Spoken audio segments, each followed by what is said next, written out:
بسم اللہ الرحمن الرحیم۔ شاہنہ حق۔ یہ کتاب حضرت مسیح موعود علیہ الصلاۃ والسلام نے آریوں کے ایک رسالہ جس کا نام تھا سرمہ چشم آریہ کی حقیقت اور فن فریب غلام احمد کی کیفیت کے رد میں لکھی،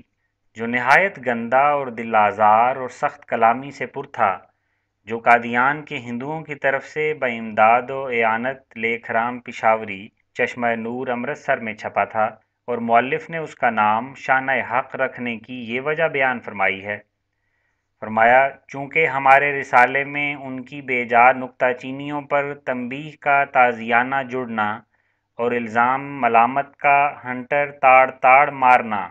قرین مصلحت سمجھا گیا ہے، اس لیے اس رسالے کا نام بھی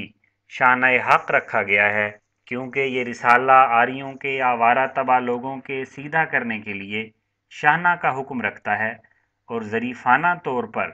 اس رسالے کا ایک اور نام بھی رکھا گیا ہے، اور وہ یہ ہے: آریوں کی کسی قدر خدمت اور ان کے ویدوں اور نکتہ چینیوں کی کچھ ماہیت۔ اعوذ باللہ من الشیطان الرجیم، بسم اللہ الرحمن الرحیم۔ ٹائٹل بار اول، لن یجعل اللہ للکافرین علی المؤمنین سبیلا، قرآن شریف الجزء پنجم۔ ترجمہ: یہ ہرگز نہیں ہوگا کہ کافر مومنوں کو ملزم کرنے کے لیے اعتراض پا سکیں۔ کتاب لاجواب شانہ حق، جس کا دوسرا نام یہ ہے آریوں کی کسی قدر خدمت اور ان کے ویدوں اور نکتہ چینیوں کی کچھ ماہیت۔ یہ رسالہ جو تالیفات مرزا غلام احمد صاحب مؤلف براہین احمدیہ میں سے ہے، اس پر افتراء رسالے کا جواب ہے جو چند قادیان کے ہندوؤں کی طرف سے بامداد و اعانت لیک رام پشاوری چشمہ نور امرتسر میں چھپا تھا، سو عام فائدے کے لیے مرزا صاحب موصوف کی طرف سے مطبع ریاض ہند امرتسر میں باہتمام شیخ نور احمد مالک مطبع طبع ہوا۔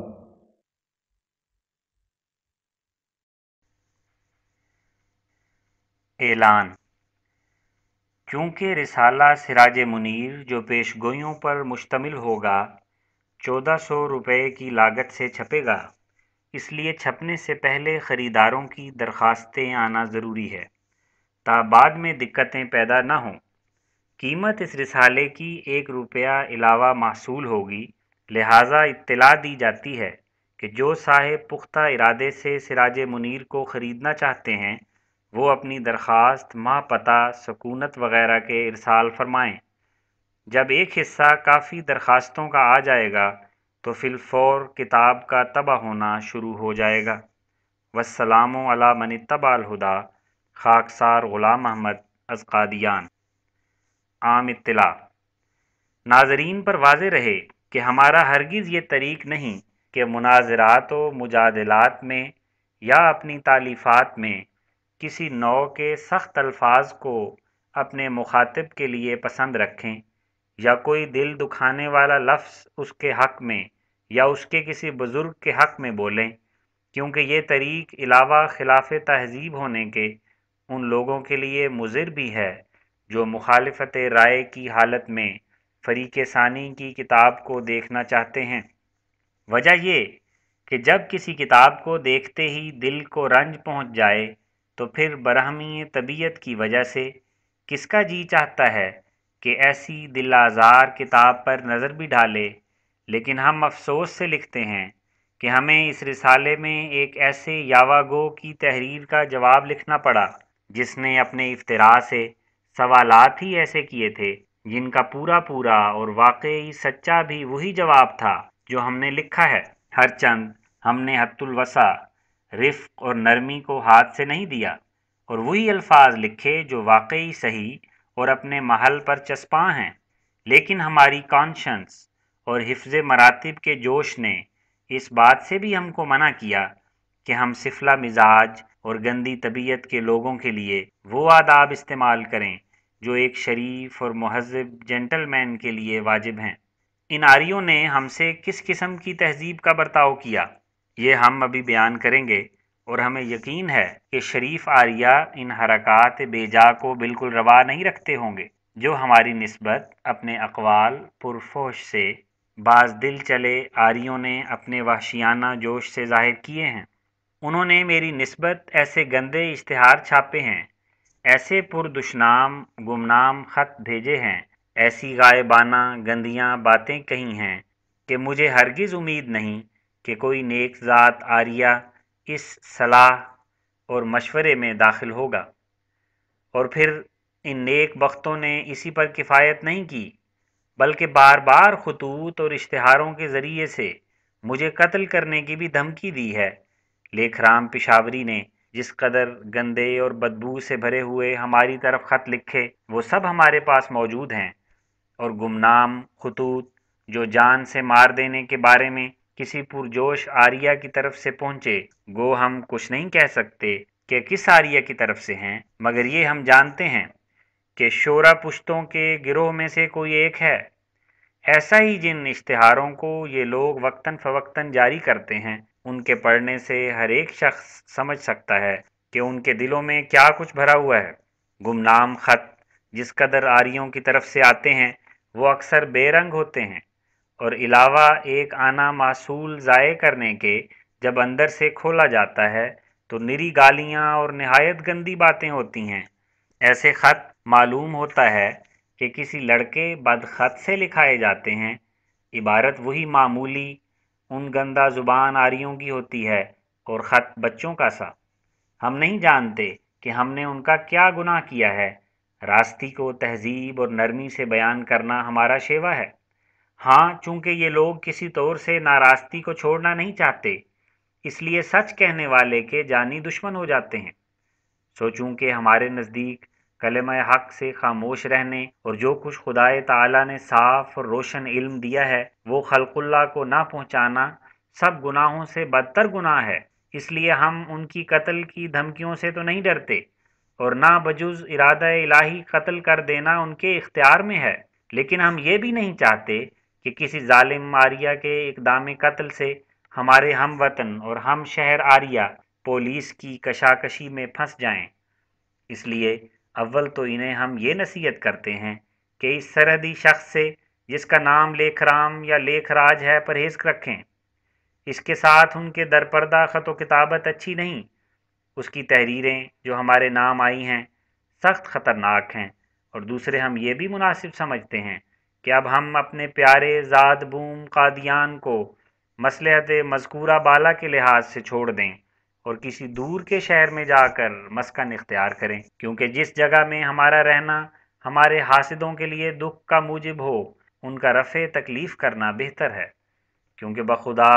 ہم دشمنوں کے دلوں کو بھی تنگ کرنا نہیں چاہتے، اور ہمارا خدا ہر جگہ ہمارے ساتھ ہے۔ حضرت مسیح علیہ السلام کا قول ہے کہ نبی بے عزت نہیں مگر اپنے وطن میں، لیکن میں کہتا ہوں کہ نہ صرف نبی بلکہ بجز اپنے وطن کے کوئی راست باز بھی دوسری جگہ ذلت نہیں اٹھاتا، اور اللہ جل شانہ فرماتا ہے وَمَن يُهَاجِرْ فِي سَبِيلِ اللَّهِ يَجِدْ فِي الْأَرْضِ مُرَاغَمًا كَثِيرًا وَسَعًا، یعنی جو شخص اطاعت الہی میں اپنے وطن کو چھوڑے تو خدائے تعالیٰ کی زمین میں ایسے آرام گاہ پائے گا جن میں بلا حرج دینی خدمت بجا لا سکے۔ سو اے ہم وطنوں، ہم تمہیں عنقریب الوداع کہنے والے ہیں۔ بسم اللہ الرحمن الرحیم، نحمدہ و نصلی۔ آج کل مذہبی تحریکوں کی ایک پرجوش ہوا کے چلنے سے ان کو بھی مناظرہ و مجادلہ کا خیال ہو گیا ہے، جن کی کھوپڑی میں بجز بخارات تعصب و عناد کے اور کسی قسم کی لیاقت نہیں۔ یہ لوگ جب دیکھتے ہیں کہ ایک بندہ خدا فضل ایزدی سے قوت پا کر بد مذہبی اور بد عقیدگی کے دور کرنے کے لیے کھڑا ہو گیا ہے، اور تائید ربانی نے اس کی تقریر، اس کی تحریر، اس کی زبان، اس کے بیان میں کچھ ایسی تاثیر و برکت رکھی ہے کہ وہ ایک تیز آگ کی طرح جھوٹ کو بھسم کرتی جاتی ہے، تب ان کی جانوں پر لرزہ پڑتا ہے کہ کہیں ایسا نہ ہو کہ یہ حق کا شعلہ ایسی ترقی پکڑ جائے کہ ہمارے ناپاک اصولوں اور عقیدوں کو جو مذہب کی بنیاد سمجھے جاتے ہیں بالکل نیست و نابود کر دے۔ تب یہ لوگ اول تو یہ سوچتے ہیں کہ کسی طرح گالیوں اور بد زبانیوں سے اس سچے ریفارمر اور مسلح کا منہ بند کیا جائے، اور جب پھر اس پر کچھ اثر مترتب نہیں ہوتا تو پھر بہتانوں اور بے جا الزاموں سے یہ مطلب نکالنا چاہتے ہیں تا اگر وہ اپنے کام سے باز نہیں آتا تو لوگوں کو ہی اس پر بد اعتقاد کریں اور اس طرح اس کی کارروائی میں خلل انداز ہو جائیں۔ پھر اگر یہ تدبیر بھی بے سود جاتی ہے تو آخر اس کی جان پر حملہ کرتے ہیں، اور صفحہ تواریخ پر نظر ڈالنے سے معلوم ہوگا کہ صدہا صدیق اور راست باز ایسے ہی کور باطنوں کے ہاتھ سے تکالیف مذکورہ بالا اٹھا کر آخر کسی نابکار کے ہاتھ سے شہادت کے درجے کو پہنچے، اور جس کے اظہار جلال کے لیے بیڑا اٹھایا تھا آخر اس کی راہ میں جان دے دی۔ بس جس حالت میں قدیم سے جاہلوں کی یہ عادت چلی آئی ہے کہ جب وہ معقول باتوں سے ملزم اور لاجواب ہو جاتے ہیں تو آخر انہیں یہی تدبیر سوجتی ہے کہ اس شخص کو ہر قسم کا دکھ اور تکلیف پہنچائیں یا اس کی زندگی کا ہی خاتمہ کر دیں۔ اس صورت میں ہمیں حضرات آریوں پر جو ہماری نسبت ایسی ہی کارروائیاں کر رہے ہیں کچھ افسوس نہیں کرنا چاہیے۔ نیچے حاشیے میں حضور تحریر فرماتے ہیں، جس شخص نے آریوں کی بد زبانی اور سخت کلامی ہماری نسبت سننی ہو وہ لیکھرام پشاوری کی تحریریں اور تقریریں سنیں، اور 27 جولائی 1886 کا اشتہار جو آریوں کی طرف سے مطبع چشمہ نور امرتسر میں ہماری نسبت چھپا ہے وہ دیکھے،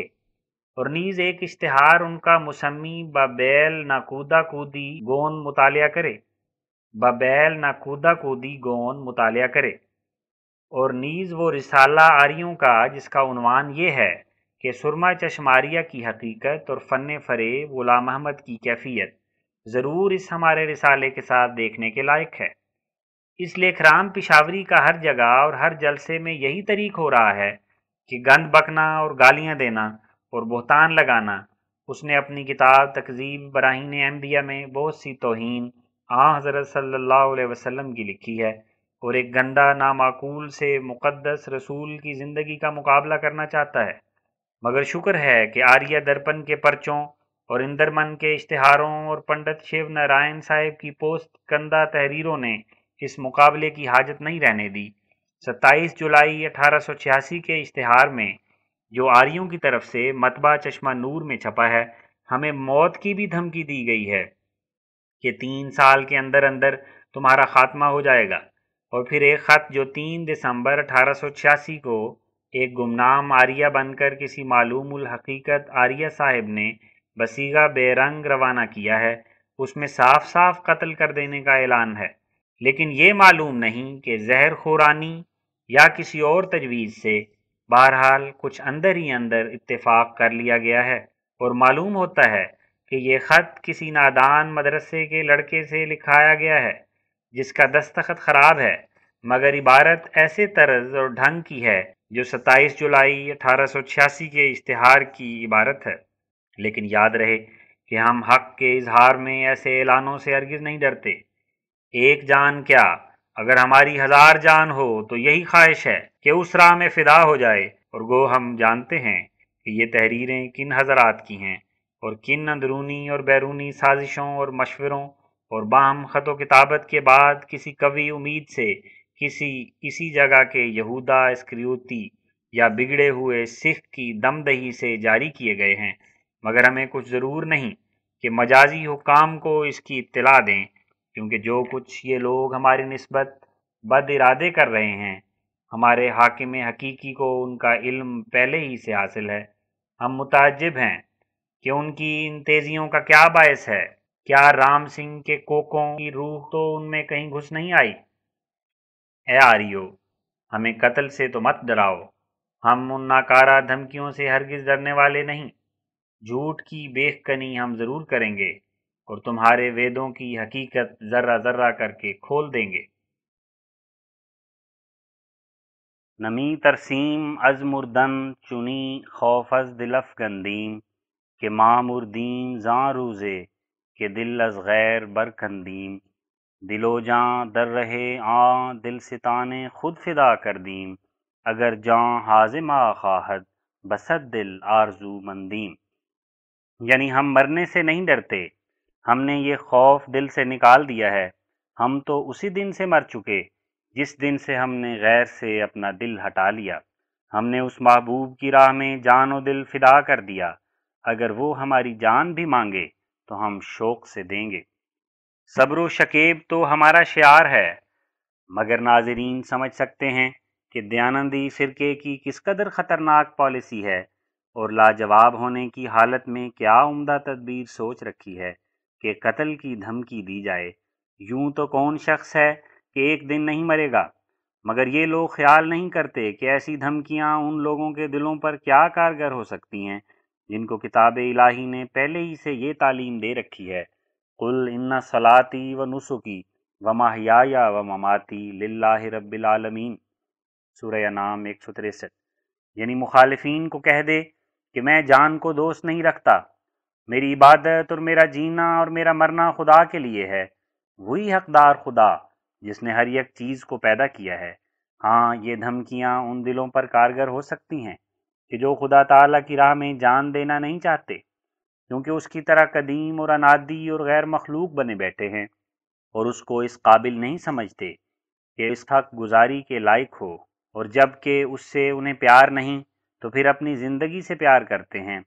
اسی وجہ سے اس قسم کی ویدوں میں دعائیں ہیں، جیسے رگ وید اشتک اول میں یہ دعا ہے، اے اگنی تو ایسا کر کہ ہم 100 جاڑوں تک زندہ رہیں اور اپنے سارے دشمنوں کو مار ڈالیں اور ان کا مال لوٹ لیں۔ مگر جو لوگ پاک تعلیم کے اثر سے غیروں سے قطع تعلق کر کے احکام الہی کے خادم ہو جاتے ہیں، ان میں اس فانی زندگی کی نسبت خود ہی سرد مہری پیدا ہو جاتی ہے۔ ہم اس جگہ تک تحریر کر چکے تھے کہ پرچہ دھرم جیون 6 مارچ 1887 پہنچا اور اس کے پڑھنے سے معلوم ہوا کہ آریوں کی طرف سے ایک اعلان پنڈت شیو نارائن صاحب کے قتل کے لیے بھی جاری کیا گیا ہے۔ اس سزائے موت کے لیے ان کے 3 قصور ہیں۔ اول یہ کہ بڑی تحقیق اور دعوے سے انہوں نے پرچہ دھرم جیون میں کئی دفعہ یہ مضمون شائع کیا ہے کہ وید ان کم فہم لوگوں کے خیالات ہیں کہ جو حقیقت میں آگ و سورج و پانی وغیرہ کو اپنا پرمیشر سمجھتے تھے، اور ان کی عقل بھی اسی قدر تھی۔ دوسرے یہ جرم کہ انہوں نے اپنے اسی پرچے میں یہ بھی شائع کر دیا کہ ویدوں میں لکھا ہے کہ اگر کسی عورت کے اولاد نہ ہو تو وہ ایک دوسرے شخص سے جو دراصل اس کا خامند نہیں ہے اولاد حاصل کرنے کے لیے صحبت کر سکتی ہے۔ اس عمل کا نام ویدوں میں نیوگ ہے، اور لائق پنڈت دیانند جی اس عمل کے جاری رکھنے کے لیے ستیارت پرکاش میں آریوں کو بہت تاکید کرتے ہیں کہ اس طور پر ان کی عورتیں ضرور اولاد حاصل کرتی رہیں، بے اولاد نہ رہیں۔ تیسرے یہ قصور کہ انہوں نے اپنے پرچہ دھرم جیون میں بحوالہ پرچہ آریہ درپن وغیرہ اور خود اپنی تحقیق کے روح سے بیان کیا کہ دیانند جی ہندوؤں کے اوتاروں کو برا کہتے ہیں،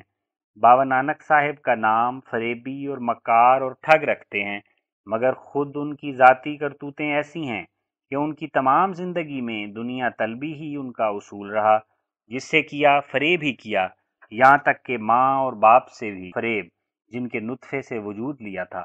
عقل کے بھی ایسے موٹے کہ ایک بات پر کبھی قائم نہ رہے، کبھی 4 پستکوں کا نام وید رکھا اور کبھی اسی زبان سے 22 یا 24 وید بنا ڈالے،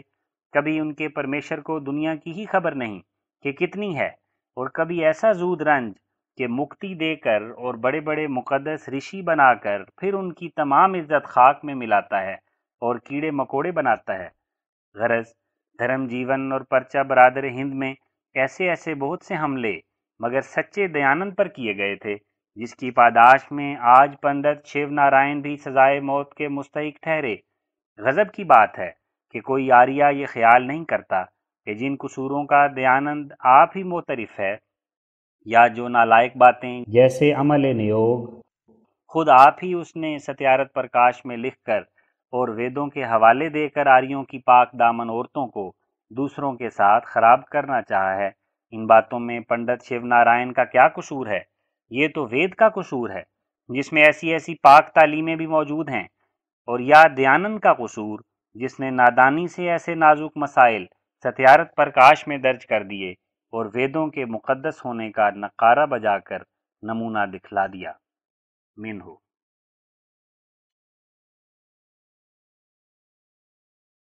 کچھ افسوس نہیں کرنا چاہیے، بلکہ ہم ہر ایک قسم کا دکھ اٹھانے کو ہر وقت مستعد ہیں، کیونکہ ہم جانتے ہیں کہ اس سے بڑھ کر دنیا میں اور کوئی وسیلہ سعادت اندوزی کا نہیں کہ گمراہوں کو عذاب علیم سے چھڑانے کے لیے اپنے نفس کو مصیبتوں میں ڈالا جائے۔ لیکن اگر ہمیں کچھ افسوس یا تعجب ہے تو بس یہی کہ اگر ہم بقول ان کے بالکل ان کے مذہب سے بے خبر اور امی اور جاہل محض اور شہوات میں ڈوبے ہوئے ہیں تو ہماری نسبت اس قدر ان کے دلوں کو کیوں دھڑکا شروع ہو گیا کہ ہمارے قتل کی بھی فکر پڑ گئی؟ کیا جو شخص ایسا نادان اور نفس امارہ کے پیچوں میں پھنسا ہوا ہے اس کے مارنے کے لیے بھی کوئی جلتا اور دانت پیستا ہے؟ پر سچ تو یہ ہے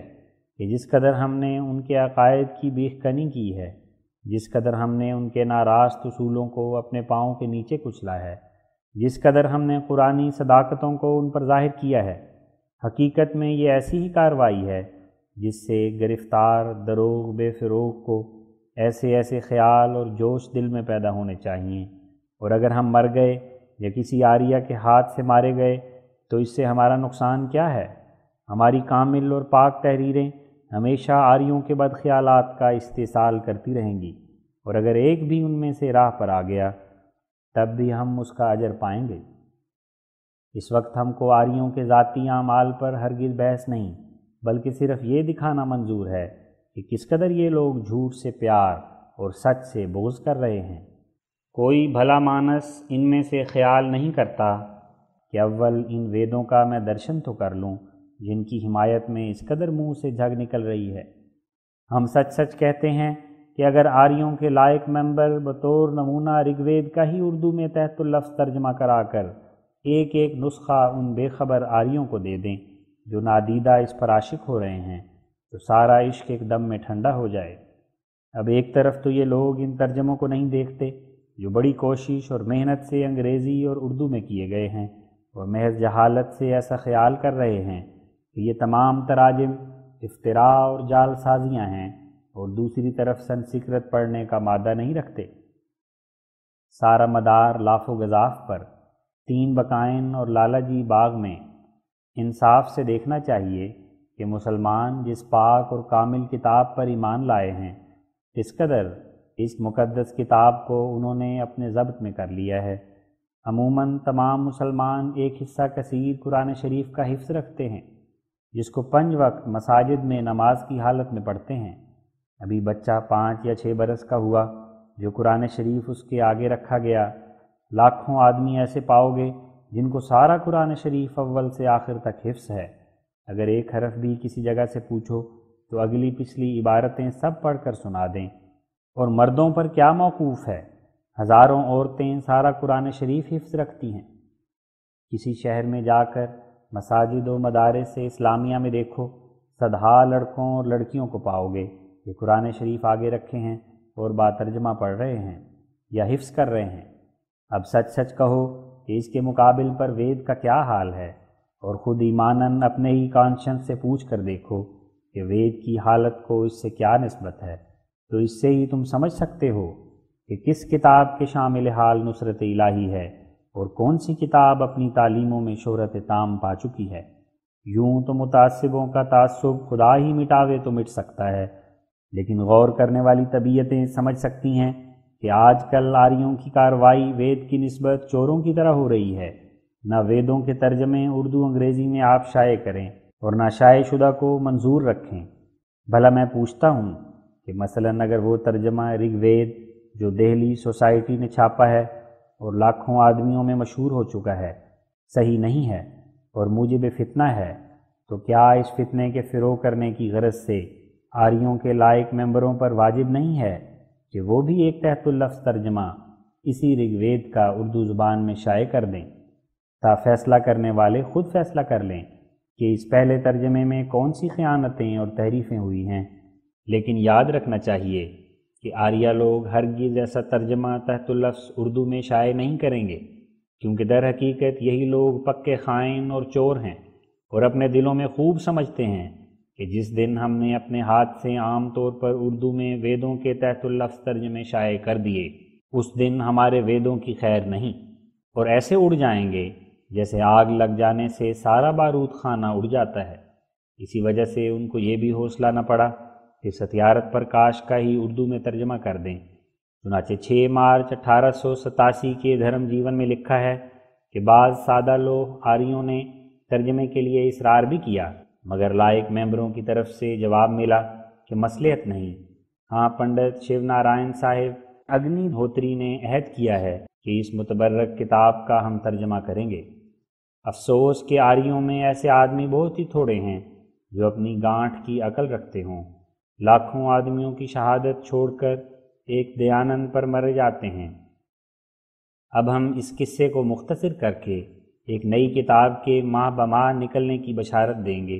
اور اسی کے ضمن میں آریوں کے اس رسالے کا رد لکھا جائے گا جس کا نام انہوں نے سرمہ چشم آریہ کی حقیقت رکھا ہے۔ ہر چند ایسے لغویات کے لیے اپنے بیش قیمت اور عزیز وقت کو کھونا شاید بعضوں کی نظر میں لا حاصل معلوم ہوگا، مگر ہم نے صرف 4 یا 5 گھنٹے اپنے پیارے وقت کے اس مختصر رسالے کے لکھنے میں صرف کیے ہیں، اور وہ بھی اس لیے کہ تا بے خبر ہندو زادے اور سادہ لوگ موغ بچے ہماری خاموشی کو اس بات پر حمل نہ کر لیں کہ ان کا پرعفونت رسالہ کچھ حیثیت رکھتا ہے،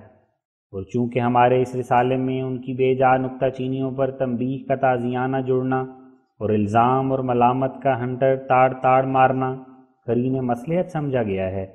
اس لیے اس رسالے کا نام بھی شانہ حق رکھا گیا ہے، کیونکہ یہ رسالہ آریوں کے یا آوارہ طبع لوگوں کے سیدھا کرنے کے لیے شانہ کا حکم رکھتا ہے، اور ظریفانہ طور پر اس رسالے کا ایک اور نام بھی رکھا گیا ہے، اور وہ یہ ہے: آریوں کی کسی قدر خدمت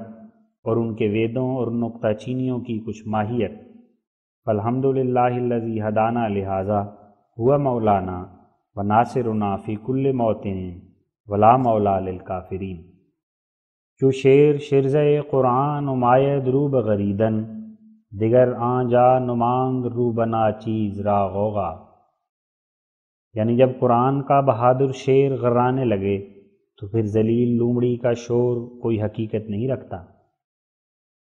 اشتہار: رسالہ ماہواری قرآنی طاقتوں کا جلوہ گاہ، جو جون 1887 کی 20ویں تاریخ سے ماہ بماہ نکلا کرے گا۔ جب تک میں نے آریہ صاحبوں کا وہ رسالہ نہیں دیکھا تھا جس کا نام ہے سرمہ چشم آریہ کی حقیقت اور فن اور فریب غلام احمد کی کیفیت، تب تک مجھے اس طرف ذرہ بھی توجہ نہیں تھی کہ میں کوئی ماہواری رسالہ قرآنی علوم اور صداقتوں کا اس غرض سے نکالوں کہ تا اگر کوئی آریہ ویدوں کو کچھ حقیقت سمجھتا ہو تو قرآنی صداقتوں سے اس کا مقابلہ کر کے دکھلاوے۔ مگر سبحان اللہ، کیا حکمت و قدرت الہی ہے کہ اس نے بعض بد اندیشوں کو اس خیر محض کا سبب بنا دیا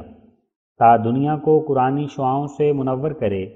اور شپرتینتوں پر ان کی کور باطنی ظاہر کرے۔ سو جس رسالے کا نام میں نے عنوان میں لکھ دیا ہے،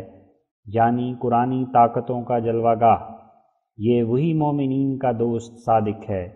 جس کے قدوم میمنت لزوم کا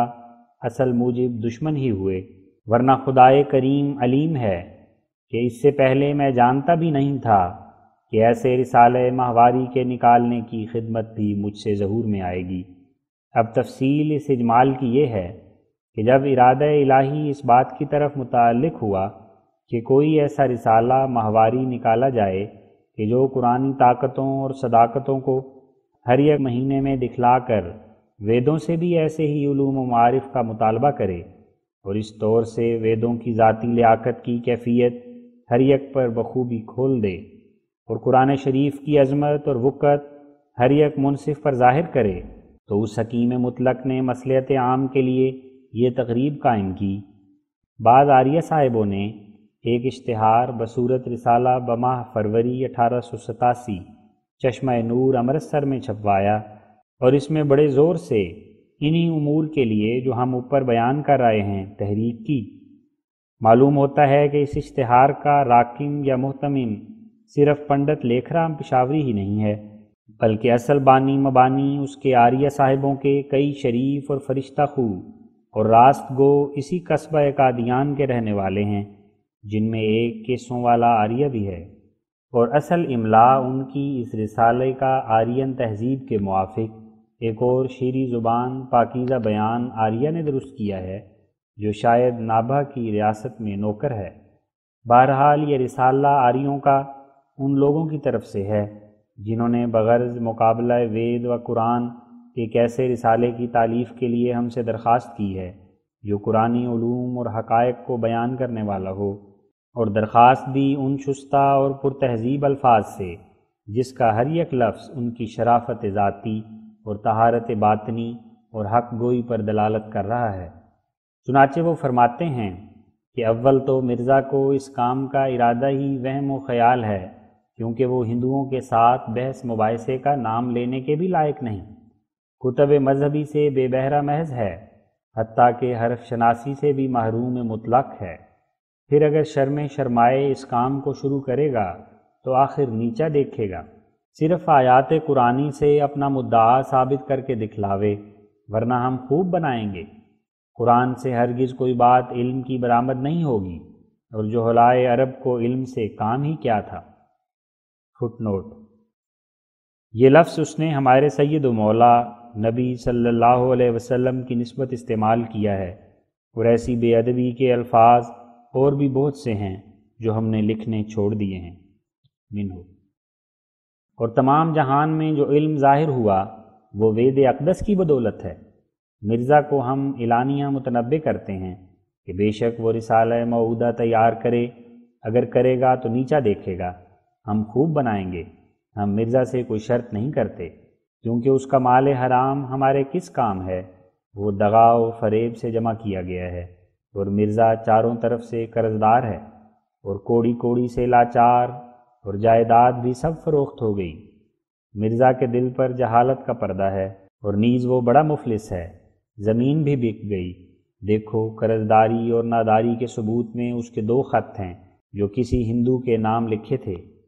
کھیوٹ بندوبست کے حصہ کشی سے بھی یہی ثابت ہوتا ہے کہ اس کی فقط 60 گھماؤں زمین ہے۔ بڑا فریبی ہے، قرآن لیے پھرتا ہے۔ قرآن سے تو یہ بھی ثابت نہیں ہوتا کہ خدا جسم و جسمانی نہیں۔ مرزا تو کیا چیز، کوئی محمدی عالم بھی ثابت نہیں کر سکتا۔ جس قرآن کا یہ حال ہے تو پھر اس میں علم کیا ہو فقط۔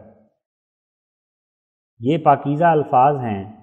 جن میں سے ہم نے کچھ کم درجے کے سنگین لفظ چھانٹ کر خلاصے کے طور پر اس جگہ درج کیے ہیں، لیکن ہم اس بچوں کی سی سمجھ اور سادہ لوہی پر جو بہت سے غصے اور اشتعال کے ساتھ ملا کر ظاہر کی گئی ہے، ہنسیں یا رویں، حقیقت میں ہندو لوگ دنیا کے کمانے میں گو کیسے ہی چتر اور ہوشیار ہوں، مگر دین کے بارے میں بہت ہی ابلا اور بے مغز ہیں، اور اس کے ساتھ خیانت کی بھی وہی عادت چلی آتی ہے جیسے لون مرچ کے بیچنے اور تولنے میں بچپن سے رکھتے ہیں۔ ناحق نادانی اور بے سمجھی کی راہ سے آپ ہی ایک بات کہہ کر دانش مندوں پر ثابت کرا دیتے ہیں کہ کس قدر دماغ ان کا علمی روشنی سے بھرا ہوا ہے اور کس قدر معلومات ان کے وسیع ہیں۔ واہ واہ، کیا خوب سمجھ ہے۔ اسی سمجھ پر تو یہ ٹھٹھا کرانے والا اعتراض پیش کر دیا کہ قرآن خدائے تعالیٰ کو جسم اور جسمانی قرار دیتا ہے اور اس میں کوئی آیت تنزیہ کی نہیں۔ کاش ان حضرات نے قرآن شریف کا ایک ورق ہی کسی سے پڑھ لیا ہوتا، پھر اعتراض کے لیے پیش قدمی کرتے۔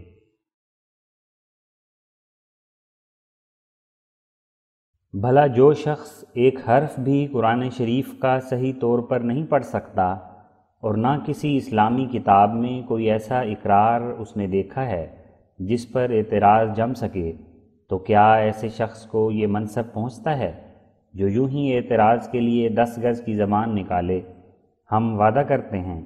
کہ رسالہ قرآنی طاقتوں کے جلوہ گاہ میں پہلے اسی بحث کو چھیڑیں گے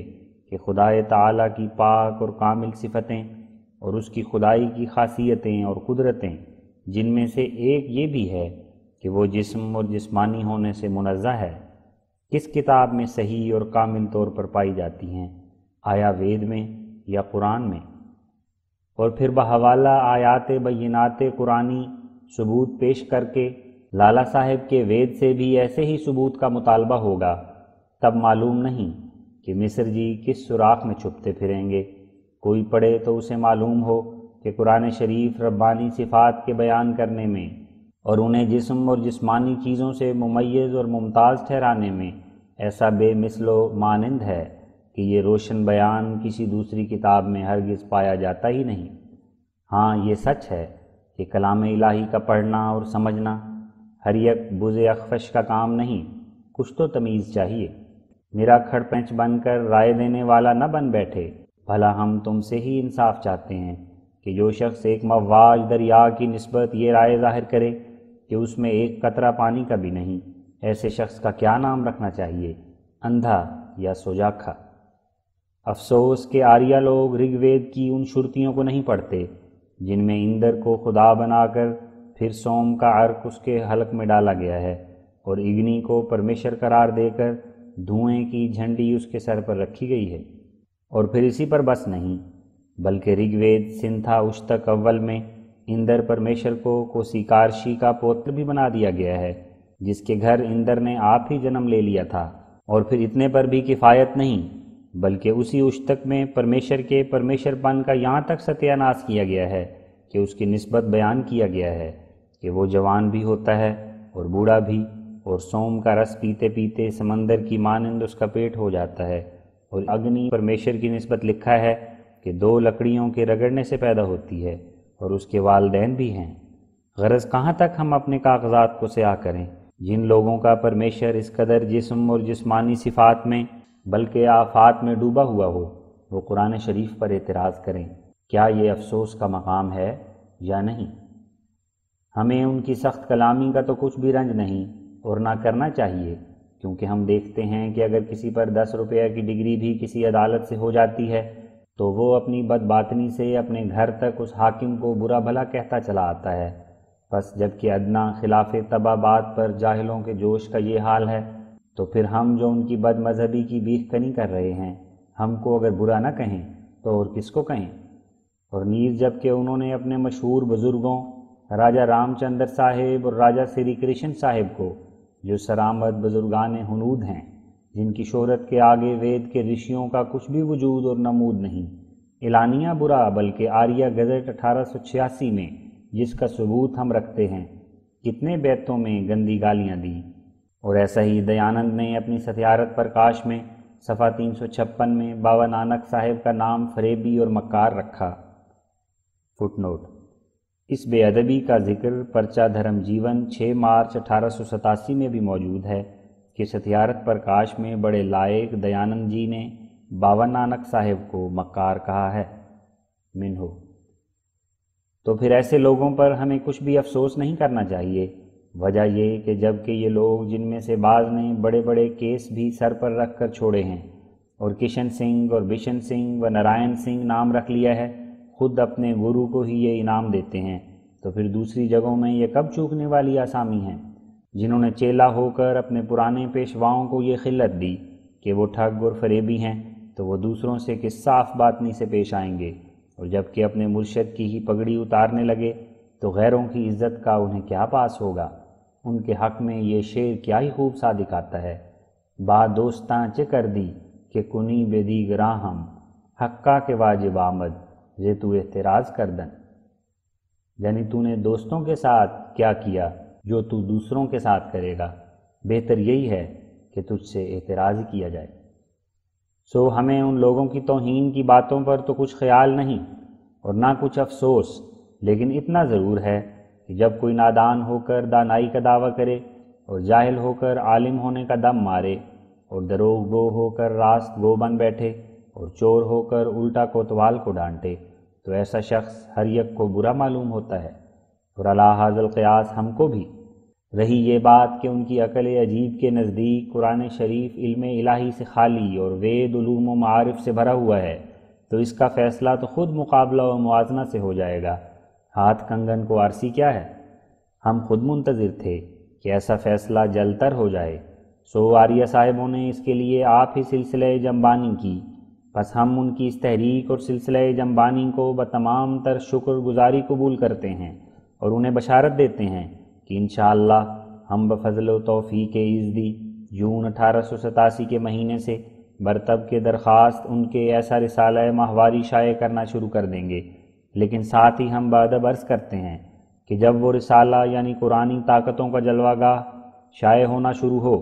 تو پھر لالا صاحبان مقابلے سے کہیں بھاگ نہ جائیں اور اپنے وید کی حمایت کرنے کو تیار رہیں۔ ہم یہ تو جانتے ہیں کہ آج کل ہمارے ہم وطن آریوں کو جس قدر ویدوں کی نسبت جوش و خروش ہے، وہ دراصل ایک ہی شخص کی لاف زنی کی بنا پر ہے کہ جو اس دنیا سے گزر بھی گیا، ورنہ ان کی نسبت تو یہی مثال ٹھیک ہے کہ دیکھا نہ بھالا صدقے گئی خالہ۔ لیکن تاہم عام لوگوں پر ثابت کر دکھانا ہمارا فرض ہے کہ وید صرف اس زمانے کے موٹے اور پست خیالات ہیں کہ جب آریوں میں ہنوز مخلوق اور خالق میں تمیز کرنے کا مادہ پیدا نہیں ہوا تھا اور عناصر اور اجرام سماوی کو خدائے تعالیٰ کی جگہ دی گئی تھی۔ چنانچہ رگ وید کے شاعروں کے وہ سب پرجوش شعر جن میں اندر و اگنی وغیرہ سے بہت سی گوئیں اور گھوڑے اور لوٹ کا مال مانگا گیا، اس بیان پر شاہد ہیں۔ برخلاف اس کے قرآن شریف ایسا علوم و معارف و کمالات ظاہری و باطنی پر حاوی ہے کہ سری حد بشریت سے بڑا ہوا ہے، اور ببداہت معلوم ہوتا ہے کہ جس قدر اس نے حقائق و دقائق کو ایک بے مثل بلاغت و فصاحت میں بیان کیا ہے، اور پھر بالتزام ایسے بلیغ و فصیح بیان کے تمام دینی صداقتوں پر ایک دائرے کی طرح محیط ہو گیا ہے۔ حقیقت میں یہ ایسا کام ہے جس کو معجزہ کہنا چاہیے، کیونکہ یہ انسانی طاقتوں سے ماورا اور بشری قوتوں سے بالاتر ہے۔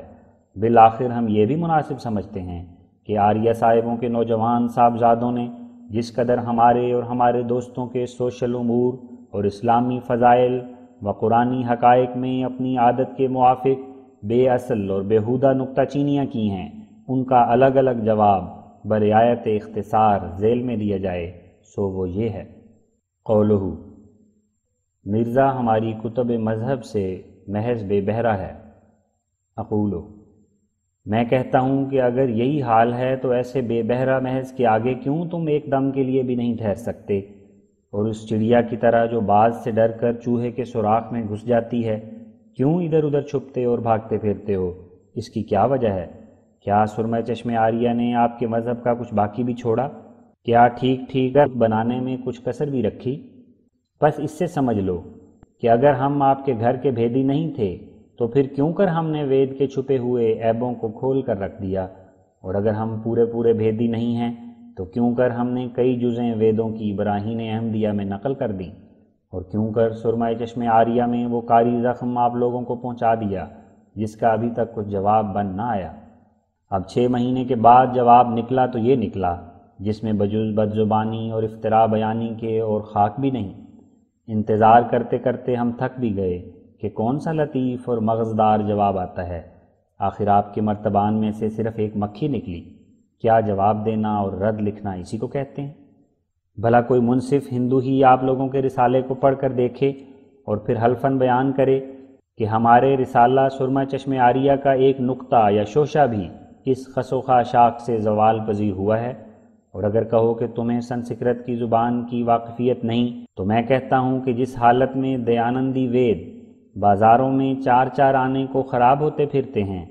اور آپ کا وید اردو میں ترجمہ بھی ہو چکا ہے اور ایسا ہی انگریزی میں بھی چھپ گیا،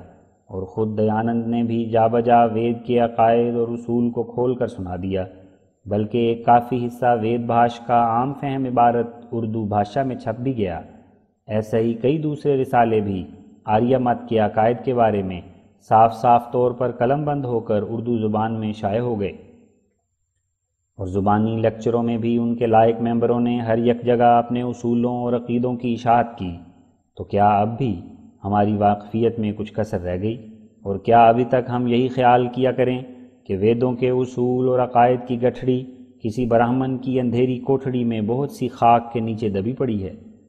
جس تک کسی ڈھب اور کسی تدبیر سے ہماری دسترس ممکن ہی نہیں؟ کیا تمہیں دیانند کی کتابوں اور ان کے زبانی لیکچروں اور ان کے تحریری مباحثے پر بھی اعتبار نہیں؟ کیا وہ لوگ بالکل جھوٹے ہی ہیں جنہوں نے 100,000 روپیہ سرکار انگریزی سے ویدوں کا اردو انگریزی ترجمہ کرنے میں پایا ہے؟ پھر جب واقفیت حاصل کرنے کے لیے اس قدر سامان اور کتابیں ہمارے پاس موجود ہیں، اور ویدوں کے بھاش اور دیانندی ستیارت پرکاش وغیرہ کتابیں ہماری الماریوں میں رکھی پڑی ہیں، اور زبانی مناظرات میں بھی ہماری عمر گزر گئی ہے، تو کیا اب تک ہم آپ لوگوں کے گھر سے ناواقف ہیں؟ پھر جب اس قدر ہمارے وسیع معلومات ہیں تو ایک سنسکرت اگر نہیں تو نہیں صحیح، اور خود باوجود اس درجے کے وسعت معلومات کے جو سال ہا سال کا ذخیرہ ہے، اس کاک بھاشا کی ضرورت ہی کیا ہے؟ قولہ، مرزا کوڑی کوڑی سے لاچار اور قرضدار ہے۔ اقولو، اس جگہ ہمیں حیرت ہے کہ لالا صاحبوں کو ہمارے قرض کی کیوں فکر پڑ گئی؟ اگر وہ سرما چشم آریہ کا رد لکھ کر دکھلاتے اور پھر منشی جیون داس صاحب اس رد کی صحت و کمالیت پر قسم کھانے کو تیار ہو جاتے، تب اگر ہم اس جلسہ قسم میں حسب وعدہ خود 500 روپیہ نقد پیش کرنے سے عاجز رہ جاتے تو ایسے اعتراضوں کا محل بھی ہوتا،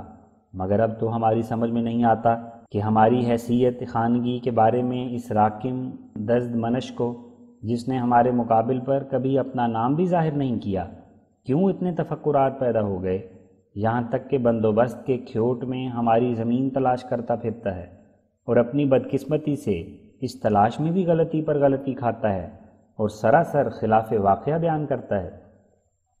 سو ہمیں بڑی حیرت ہے کہ اس قدر دھڑکا اس کے دل کو کیوں پیدا ہو گیا،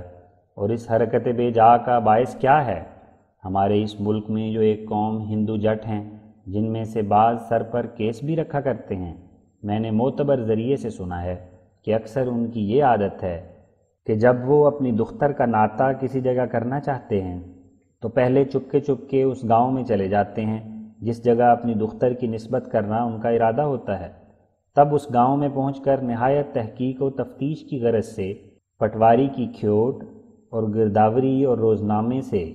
اور نیز دوسرے طریقوں سے بھی دریافت کر لیتے ہیں کہ اس شخص کی زمین کتنی ہے اور سال تمام کی آمدنی کس قدر ہے اور شریکوں میں اس کا کیا حصہ ہے۔ تب اس تمام جانچ اور پڑتال کے بعد اپنی دختر یعنی لڑکی اس کو دے دیتے ہیں، لیکن اس جگہ تو ان امور میں سے کوئی بات بھی نہیں تھی۔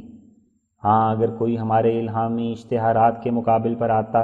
تو اس کا حق تھا کہ پہلے اپنی تسلی کر لیتا، بلکہ بینک میں روپیہ جمع کرانے کے لیے ہمیں مجبور کرتا، پھر اگر ہم روپیہ جمع نہ کرا سکتے تو جو چاہتا ہم پر الزام لگاتا، لیکن ہمارے مقابلے کے لیے تو کسی نے اس طرف رخ بھی نہ کیا، اور ایسے بھاگے کہ جیسے سکھ انگریزوں سے شکست کھا کر دریا میں ڈوب ڈوب کر مرے تھے۔ تو کیا اب بیہودہ باتیں بنانا حیا اور شرم کا کام ہے؟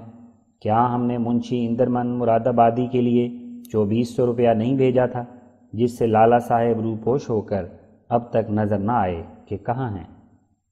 قولہ، جان محمد امام مسجد قادیان کو مرزا نے کہا کہ مجھے الہام ہوا ہے کہ تم اپنے لڑکے کی قبر کھودو، یعنی اب وہ مرے گا حالانکہ وہ نہیں مرا۔ اقولو، اس افتراء کا جواب یہی کافی ہے کہ لعنت اللہ علی الکاذبین، اور اگر اور بھی کچھ ثبوت چاہو تو یہاں جان محمد صاحب کی دستخطی تحریر حاشیے میں موجود ہے۔ حاشیہ: یہ بہتان کہ گویا مرزا صاحب نے یہ کہا کہ در حقیقت تمہارے لڑکے کے لیے مجھے الہام ہوا کہ تم اس کی قبر کھودو، سراسر افتراء ہے جس کی کچھ بھی اصلیت نہیں، اور میں جانتا ہوں کہ یہ ان نااہل لوگوں کی گھڑت ہے کہ جو نہ خدا کی لعنت اور نہ خلقت کی لعنت سے ڈرتے ہیں۔ کیا خوب ہو کہ ایک جلسہ ہو کر ایسا شخص میرے روبرو کیا جائے تا میں بھی اس کو بٹھا کر پوچھ لوں کہ اے بھلے مانس، کب تیرے روبرو مرزا صاحب نے ایسا الہام مجھ کو سنایا تھا؟ الب خاکسار جان محمد امام مسجد قادیان۔ اس کو ذرا آنکھ کھول کر پڑھ لو اور دروغ بے فروغ کی ندامتوں کا کچھ مزہ اٹھاؤ، اور اگر کچھ شرم حیا ہے تو قادیان میں ایک جلسہ کر کے اس ہندو کو ہمارے سامنے کرو جس نے یہ بے بنیاد قصہ لکھ کر بھیجا ہے، کیونکہ اس قدر افتراء محض کا تصفیہ بالمواجہ خوب ہو جائے گا، اور ہم اسی جلسہ عام میں اس ہندو کو کوئی ایسی قسم دیں گے جو اس پر مؤثر ہو سکے، اور اس طرح پر جو جھوٹا ہو اس کی کلی کھل جائے گی، لیکن صرف بیہودہ تحریروں سے اس مفتری ہندو کا نام لینا کافی نہ ہوگا، کیونکہ یہ تجربہ ہو چکا ہے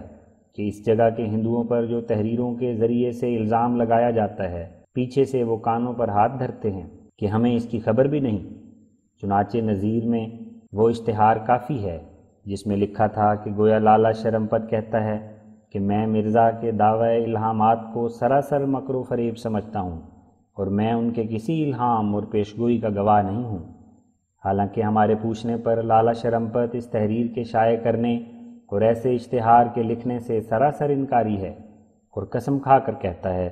کہ مجھے اس کی اطلاع بھی نہیں، بلکہ اس سے پہلے کئی دفعہ ہمارے روبرو اپنی مستعدی ظاہر کر چکا ہے کہ ان الہامی پیش گوئیوں کو جن کا وہ گواہ ہے عام طور پر شائع کرے۔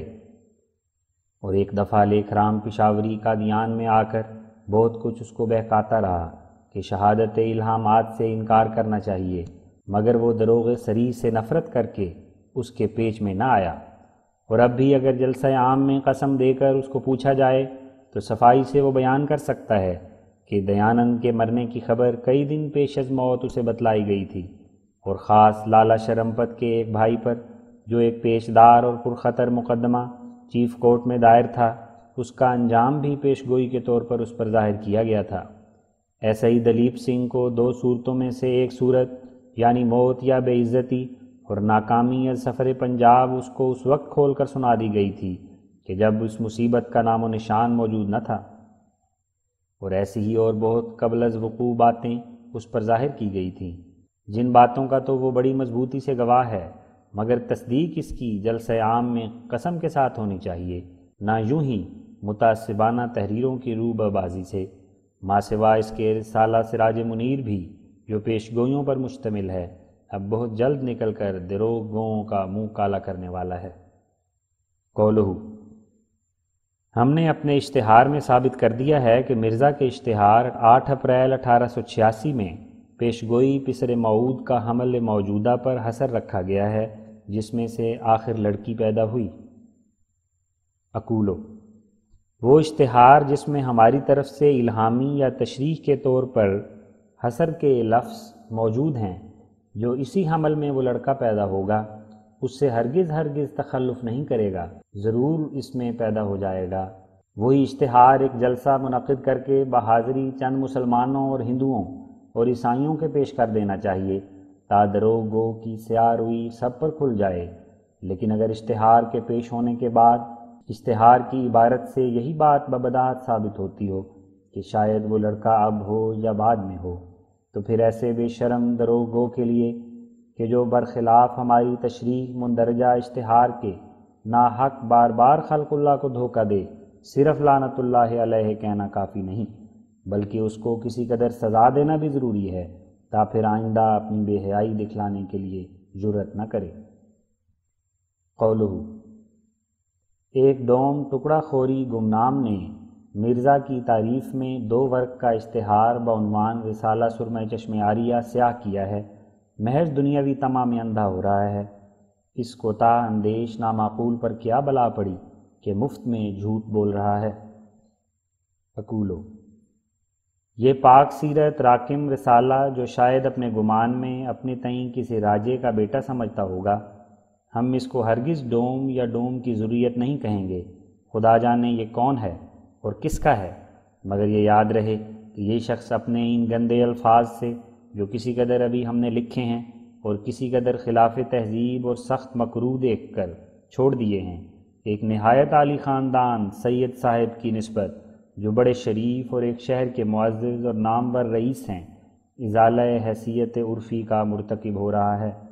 اور خدائے تعالیٰ کا خوف اسے کاہے کو ہوگا مگر دفعہ 500 تعزیرات ہند اور کئی ایسے جرائم سے جن میں اس قسم کے یاوہ لوگ اکثر پھنس جایا کرتے ہیں، اسے اندیشہ کرنا چاہیے۔ ہر چند ہم نے سید صاحب ممدوح کی خدمت میں بانکسار عرض کر دیا ہے کہ آپ ایسے نااہلوں کی دل آزار باتوں کو دل میں جگہ نہ دیں اور صبر و شکیب کو کام فرمائیں، جیسا کہ طیبین طاہرین آل رسول کریم قدیم سے کرتے چلے آئے ہیں، اور یہی سید صاحب کی ذات ستودہ صفات پر امید بھی ہے، کیونکہ وہ نہایت شریف اور مہذب اور علوم و فنون سے آراستہ اور بوجہ کامل لیاقت انگریزی دانی کے انگریزی دفتروں کے معزز عہدوں پر بھی سرفراز رہ چکے ہیں، اور اشتعالی حالت تو گویا فطرتی طور پر ان کی طبیعت سے مسلوب ہے، مگر پھر بھی چونکہ ایک مگس طینت کے قلم کا بخار کبھی کبھی اچھے اچھے قوم کے شریفوں کو بھی ساتھ کھینچ لیا کرتا ہے۔ اس لیے ہم بکمال ادب بخدمت شریف منشی جیون داس صاحب اور دوسرے معزز عاریہ صاحبوں کی محض خیر خواہی کے طور سے عرض پرداز ہیں کہ ایسے خوش لہجہ عاریہ کو اس بد زبانی کی دھن سے روک دیں کہ اس کا نتیجہ اچھا نہیں، اور گو ہماری ذات کی نسبت کوئی شخص برا کہے یا بھلا، افتراء پردازیاں کرے یا جال سازیاں، اسے اختیار ہے، کیونکہ ہم مجازی حکومتوں کی طرف رجوع کرنا نہیں چاہتے اور اپنا اور اپنے بدگو کا فیصلہ احکم الحاکمین پر چھوڑتے ہیں۔ لیکن ان نوخیزوں کو جو اپنی ہر یک تحریر میں آریوں کی نئی تہذیب کا چاند چڑھا رہے ہیں، دوسرے رئیسوں اور شریفوں اور معزز مسلمانوں کی ہتک اور توہین سے پرخطر رہنا چاہیے، تا کسی پیچ میں آ کر بڑے گھر کی ہوا نہ کھانی پڑے۔ کیا بحث اسی بات کا نام ہے کہ گند بولیں اور فحش تولیں؟ غرض ہر یک منہ بگڑے اور بے راہ کے لیے قانونی تدارک موجود ہے، آئندہ اختیار بدست مختار۔ قولہ، سرمہ چشم عاریہ میں نہ ہماری کسی کتاب کا حوالہ ہے، نہ فصل و باب کا پتہ ہے۔ اقولو، کتنا جھوٹ ہے! جس شخص کی دروغ گوئی اس حد کو پہنچ جائے تو اسے کوئی کیا کہے؟ بھلا جس حالت میں جا بجا فریق مخالف کے انکار پر اس کی مسلم الثبوت کتابوں کا فصل و صفحہ تک پتہ بتلا دیا گیا، تو کیا ابھی ہم نے کتاب کا حوالہ نہ دیا؟ دیکھو صفحہ 73 سرمہ چشم عاریہ۔ ہاں، جن باتوں کو لالہ مرلی دھر صاحب اس بالمواجہ بحث میں آپ ہی مانتے گئے، ان کا حوالہ دینا داب مناظرہ کے خلاف اور ناحق کا طول تھا۔ اگر وہ انکار کرتے تو حوالہ بھی سن لیتے، مگر تاہم اجمالی طور پر ہر جگہ کہا گیا کہ یہ تمہارے عقائد و اصول ہیں، چنانچہ جا بجا لالہ صاحب موصوف ان الزامات کا اقرار کرتے گئے اور کچھ بھی چوں چرا نہ کیا۔ دیکھو صفحہ 114، 179، 194، 204، 206 سرمہ چشم عاریہ۔ ماں سوا اس کے یہ بات یاد رہے کہ ہم نے جس قدر آریوں پر رسالہ سرمہ چشم عاریہ میں اعتراضات کیے ہیں، ان سب کو ہم نے ان کے لائق گرو دیانند کی ستیارت پرکاش سے اخذ کیا ہے۔ تم ذرا منہ سے تو یہ بات نکال کر دیکھو کہ ہم آریوں کے وہ عقائد نہیں ہیں، پھر دیکھنا کہ کیسی خبر لی جاتی ہے۔ غضب کی ہٹ درمی ہے کہ جن عقائد اور اصولوں کو آپ ہی ہر کوچہ و بازار میں مشہور کر چکے ہیں، اب ان سے ادھر ادھر بھاگنا چاہتے ہیں، مگر پھنسی ہوئی چڑیا اب بھاگے کہاں؟ اب تو دیانند کی جان کو رونا چاہیے جو تمہیں پھنسا کر آپ الگ ہو گیا، اور وید کا آخری نچوڑ یہ چھوڑ گیا کہ جیسے پرمیشر خود بخود، ویسا ہی دنیا کا ذرہ ذرہ خود بخود۔ قولہ، تمام جہان میں جو علوم و ہنر ظاہر ہو رہا ہے سب وید اقدس کی بدولت ہے۔ اقولو، ویدوں کے علوم و فنون کی حقیقت تو بہت سی کھل گئی اور کھلتی جاتی ہے۔ بھلا جن ویدوں نے اس رنگا رنگ کی مخلوقات کے وجود میں اپنی فلاسفی یہ بتلائی کہ یہ سب چیزیں اور سب روحیں یہاں تک کہ ذرہ ذرہ عالم کا اپنے وجود کا آپ ہی رب ہے، کوئی ان کا موجد و پیدا کنندہ و حقیقی سہارا نہیں، ضرور ان میں اور علوم و فنون بھی ہوں گے۔ ایسے لائق ویدوں کا وجود کب بے ہنر و علم رہ سکتا ہے؟ اگرچہ ویدوں کی عجیب حکمت پر خود ذاتی طور پر ہمیں بہت سی اطلاع ہے، لیکن آریوں کے لائق پنڈت دیانند نے جو ستیارت پرکاش میں ویدک فلاسفی کا کچھ بیان کیا ہے، اسی سے ناظرین بطور نمونہ سمجھ سکتے ہیں کہ آریوں کا وید مقدس کس عالی مرتبہ کی کتاب ہے۔ چنانچہ من جملہ ان کے ایک مسئلہ دائمی وجوب تناسخ کو ہی دیکھو، جس میں ویدک فلاسفی کے روح سے ہمیشہ روحوں کا اسی دنیا میں پھر آنا اور بڑے بڑے عارف گیانی رکھی اور دیوتے بننے کے بعد بھی ہمیشہ کتے بلے کیڑے مکوڑے بنتے رہنا واجب و لازم ہے۔ فٹ نوٹ، یوں تو آریہ لوگ کہتے ہیں کہ تناسخ ضرور سچ ہے اور ایسا ہمیشہ کے لیے واجب الوقوع ہے کہ مکتی کے بعد بھی اس سے پیچھا نہیں چھوٹتا، لیکن بوجہ نادانی انہیں خیال نہیں کہ دائمی تناسخ کے ماننے سے تمام مقدسوں اور برگزیدوں کی ایسی بے ادبی ہوتی ہے کہ ہر ایک کے لیے قبول کرنا پڑتا ہے کہ وہ بے شمار مرتبہ نجات پانے کے بعد بھی کیڑے مکوڑے بن چکے ہیں اور ابھی آئندہ بنتے رہنے کا کچھ انتہا نہیں، کیونکہ اگر یہ سب حیوانات، کتے، بلے، گدھے، سور وغیرہ بے شمار مراتب مکتی کو پا چکے ہیں، تو اس بات کے نہ ماننے کی کوئی وجہ نہیں کہ کسی زمانے میں یہی حیوانات وید کے رشی یا اوتار وغیرہ بھی ہوں گے۔ تو اس صورت میں تو آریوں کو قائل ہو جانا چاہیے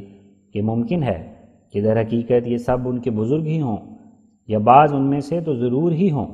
واضح رہے کہ ہم ایسے خیال کو نہایت خبیث اور دور از ادب سمجھتے ہیں کہ خدا تعالیٰ کسی پر ایسا خوش ہو کر کہ اس کو مکتی دے کر پھر کسی وقت اس کو کتا، بلا، سور وغیرہ بنا دے۔ اس لیے ہم آریوں کو محض نصیحت سے کہتے ہیں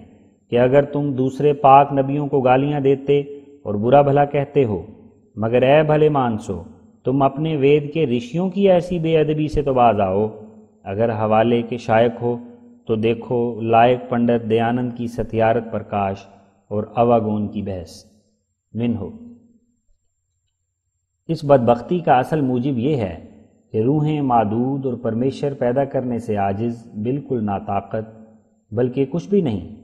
پھر اگر وہی مکتی یافتہ بار بار انسان، کتا، بلا نہ بنتے رہیں تو دنیا کیوں کر قائم رہے؟ مگر اس اصل دلیل کو چھپا کر ایک جھوٹی دلیل وید کی طرف سے پیش کی گئی ہے کہ مکتی خانے میں ہمیشہ رہنے کے لیے انسانوں کے عمل وفا نہیں کر سکتے، اور پرمیشر اتنا ہی دے سکتا ہے جتنا کہ ان کا حق ہے، کم و بیش نہیں۔ بہت خوب، لیکن یہ تقریر اس صورت میں کچھ چسپاں ہو سکتی ہے کہ جب مکتی، نجات کو ایک ایسی شے سمجھا جائے کہ جو نون مرچ کی طرح بکتی ہے،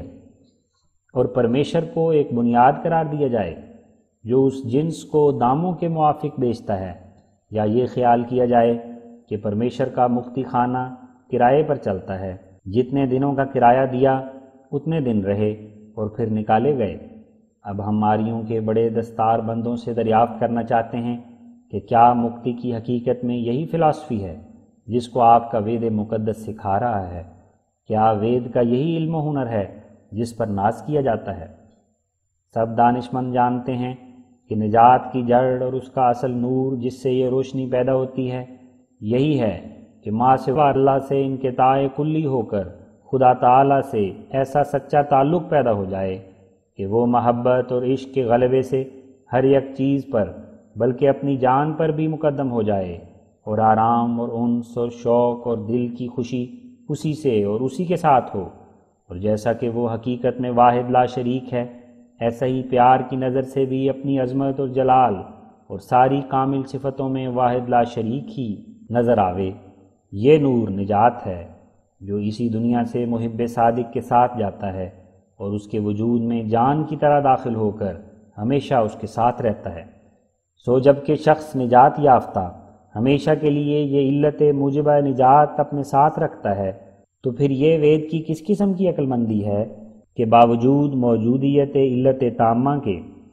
یعنی نور نجات کے معلول تخلف یعنی نجات کا اس سے روا رکھتا ہے۔ کیا کوئی آریہ اپنے ویدوں کی اس عجیب فلاسفی کو ہمیں سمجھا سکتا ہے؟ اور پھر ثبوت تناسخ پر دلیل بھی کیا ہی عمدہ ستیارت پرکاش میں لکھی گئی کہ جب بالغ پیدا ہوتا ہے تو اسی وقت اپنی ماں کا دودھ پینے لگتا ہے۔ سبب یہ کہ اس کو پہلے جنم کا خیال بنا رہتا ہے، بس اس سے ثابت ہو گیا کہ تناسخ سچ ہے۔ تعجب کہ ایسے تیز عقل پنڈت نے کیوں حیض کے خون کو بھی جو پیٹ کے اندر بچے کی خوراک بنتا ہے اسی پہلے جنم کی یادداشت پر دلیل نہ ٹھہرائی، تا بجائے ایک کے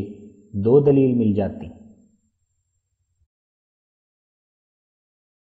افسوس یہ لوگ تناسخ کے جال میں پھنس کر اور جونوں کے خیال محال میں مبتلا ہو کر ایسے اس میں مدہوش ہوئے کہ پھر کسی چیز نامعلوم الاسباب کا سچا سبب تلاش کرنے کے عادی ہی نہ رہے، اور ویدوں کی گمراہ کنندہ تعلیموں نے ہزاروں عمدہ اور دلربا فلسفی نکتوں سے ان کا منہ پھیر کر بار بار آواگون کے ہی گڑھے میں ڈالا، اور سارے عالم کے تعلیم خانے میں سے صرف یہی ایک غلط حرف ان کے دل میں بیٹھ گیا کہ دنیا کا وجود اور زمین و آسمان کا نمود فقط انسانی عملوں کی شامت سے ہے، نہ کسی سانے کی حکمت کاملہ سے۔ اگر بدکاریاں اور بدعملیاں نہ ہوں تو پھر گائے بیل وغیرہ انسانی ضرورت کی چیزیں بھی نہ ہوں، بلکہ خود انسان میں سے عورت کی قسم بھی نہ ہو۔ سو اسی وجہ سے یہ لوگ حکیمانہ اور باقاعدہ تحقیقاتوں سے ہمیشہ انحراف اختیار کر کے، بلکہ اس مذاق سے بالکل خالی اور بے بہرہ اور سادہ لو رہ کر اپنی زندگی کے قابل تفتیش راز اور دوسرے تمام مخلوقات کے بے انتہا اسرار کو یوں ہی گزشتہ جنم کی شامت اعمال یعنی کوئی افعال پر حمل کر کے پھر آئندہ اس میں کچھ جستجو ہی نہیں کرتے، اور اس طرح پر ایک جھوٹے اور بے اصل خیال کو مضبوط پکڑنے سے نہایت سچی اور صحیح صداقتوں کے قبول کرنے سے محروم اور بے نصیب رہ جاتے ہیں۔ ہر چند اس عالم کا ہر ایک جوہر اور عرض ہزارہا باریک حکمتوں اور لطیف بھیدوں اور حقیقتوں سے پر ہے، اور جو کچھ صانع نے جس جس جگہ رکھا ہے نہایت ہی موزوں اور جواہرات حکمت و معقولیت سے بھرا ہوا ہے، مگر ان کور باطنوں کی نظر میں یہ سب کچھ صرف گزشتہ جنموں کے نتائج کا ایک گڑبڑ ہے اور اس سے زیادہ کچھ نہیں۔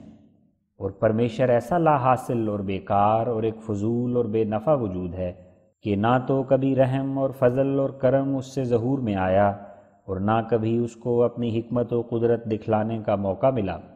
اور نہ کبھی اس نے اپنے وجود میں طاقت پائی کہ اپنی خدائی کے نشان ظاہر کرے۔ عقل تو پکار پکار کر کہتی ہے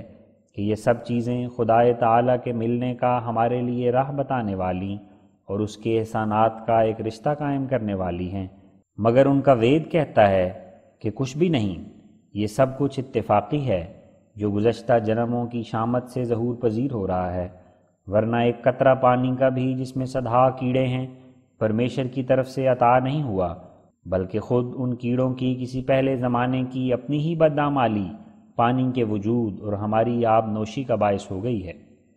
اب جن کے پرمیشر کا یہ حال ہے کہ ایک قطرہ پانی پر بھی اختیار نہیں کہ خود بخود پیدا کر سکے،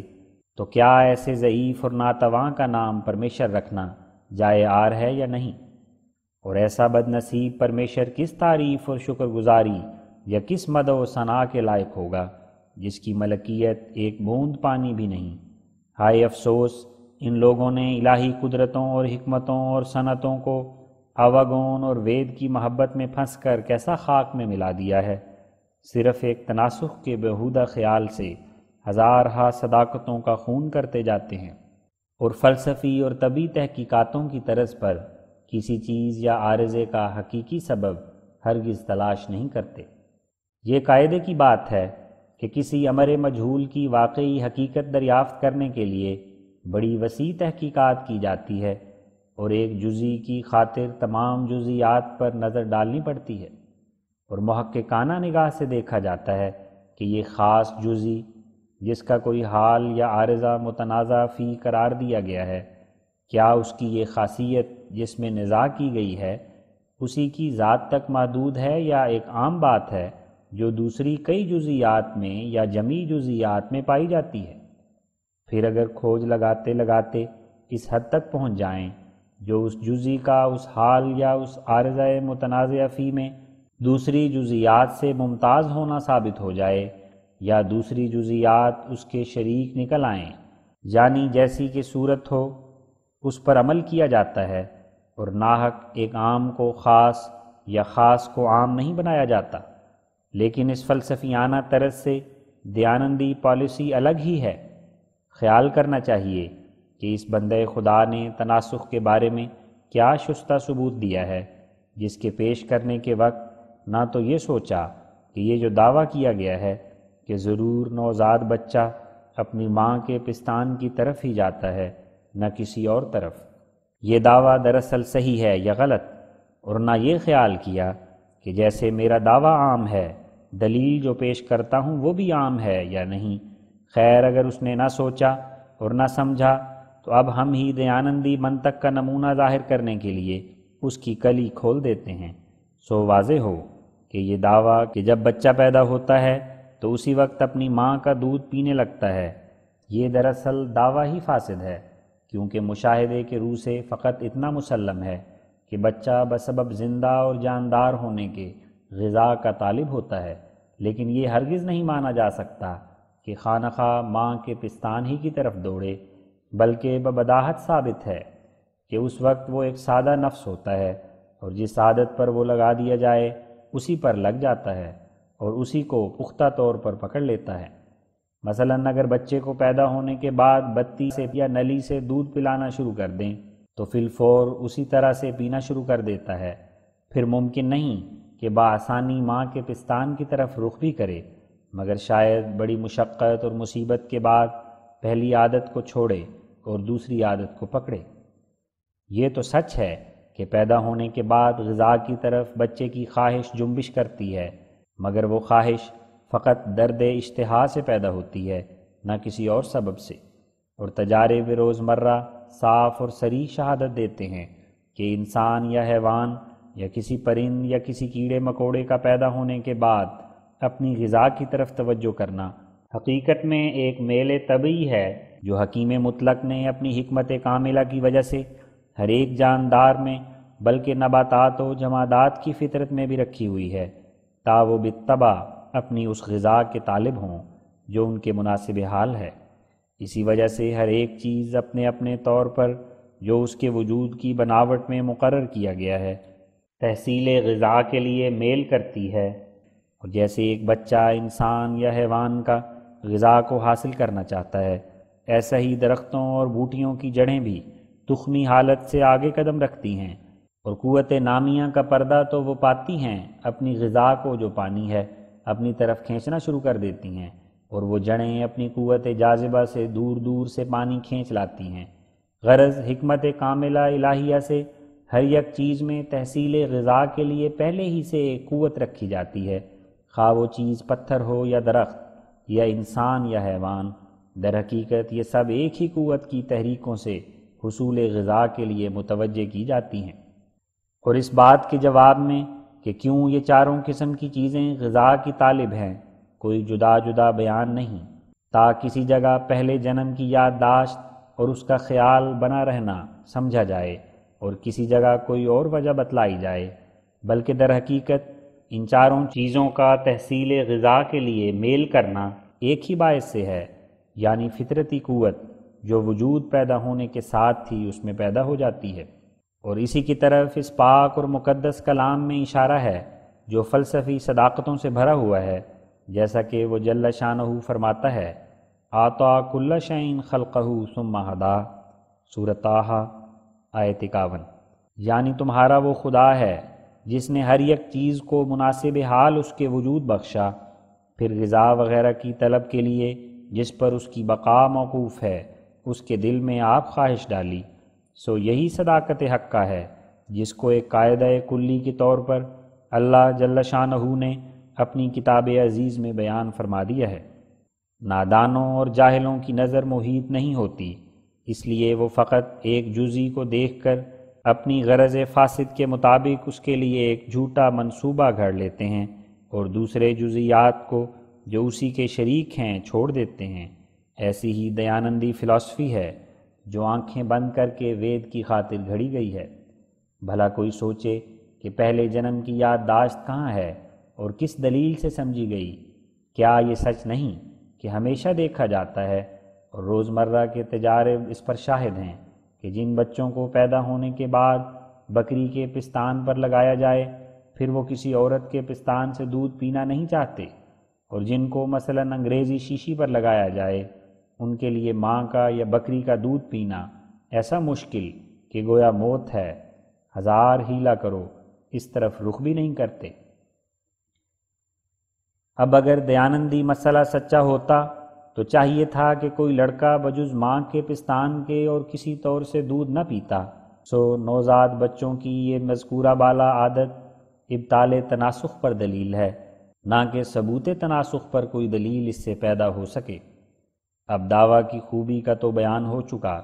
دیانندی دلیل کی بھی کیفیت سنیے۔ وہ کہتے ہیں کہ ماں کا دودھ پینا یہ پہلے جنم کا خیال ہے۔ میں کہتا ہوں کہ اگر ویدوں کی یہ دلیل سچی ہوتی تو پھر اصول تناسخ کا یہ چاہیے تھا کہ ہر یک جاندار کا بچہ اپنے پہلے جنم میں بھی اسی نوع میں سے ہوتا ہے جس میں اب پیدا ہوا ہے، کیونکہ ہم دیکھتے ہیں کہ انسان کا بچہ پیدا ہونے کے بعد دودھ کا محتاج ہوتا ہے، اور مرغ کا بچہ پیدائش کے بعد دانہ مانگتا ہے، جونک کا بچہ مٹی کھاتا ہے، اور شہد کی مکھی کا بچہ شہد سے خوراک پاتا ہے۔ اگر یہ میل طبعی نہیں ہے بلکہ بقول دیانند پہلے جنم کا خیال بنا ہوا ہے، تو اس سے لازم آتا ہے کہ انسان کا بچہ اپنے پہلے جنم میں ضرور انسان ہی ہو، کچھ اور نہ ہو۔ ایسا ہی یہ بھی واجب ٹھہرتا ہے کہ مرغ کا بچہ بھی اپنے پہلے جنم میں ضرور مرغ ہی ہو، اور جونک کا بچہ اپنے پہلے جنم میں جونک ہی ہو، نہ اور کچھ، اور مکھی کا بچہ اپنے پہلے جنم میں مکھی ہی ہو، نہ کچھ اور، کیونکہ یہ سب مختلف قسم کے جاندار پیدا ہونے کے بعد اسی طور اور اسی قسم کی غذا کو طلب کرتے ہیں جو ان کی نوع کے لیے مقرر ہے۔ اب دیکھا ویدک فلسفی کی کیسی کلی کھل گئی۔ اب ہم اگر ایسی فلسفی کو دور سے سلام نہ کریں تو اور کیا کریں؟ کیوں لالا صاحب؟ یہ وہی ویدوں کے علوم ہیں جن سے تمام دنیا فیض یاب ہوئی ہے۔ روح کا شبنم کی طرح زمین پر گرنا، اور پھر ٹکڑے ٹکڑے ہو کر کسی گھاس پات پر پھیلنا، اور پھر وہی بچہ پیدا ہونے کا موجب ہونا، جیسا کہ رسالہ سرمہ چشم عاریہ کے صفحہ 73 میں اور صفحہ 263 ستیارت پرکاش میں مفصل درج ہے۔ یہ ویدوں کے ذریعے سے ہی علوم و فنون حاصل ہوئے ہیں۔ عجیب تر یہ کہ ایسی بوٹیوں کو شوہردار عورتیں ہی کھاتی ہیں، کبھی باکرا اور عقیمہ عورتیں یا مرد نہیں کھا لیتے، تا ان سب کو حمل ٹھہر جائے۔ ایسی گھاس پات کو دیانند بھی کھا لیتا تو ایک تماشا ہوتا، اور ویدوں کے گن خوب ظاہر ہوتے۔ قربان جائیں ایسے ویدوں پر، بھلا کس حکیم یا فیلسوف کی بلا کو بھی خبر تھی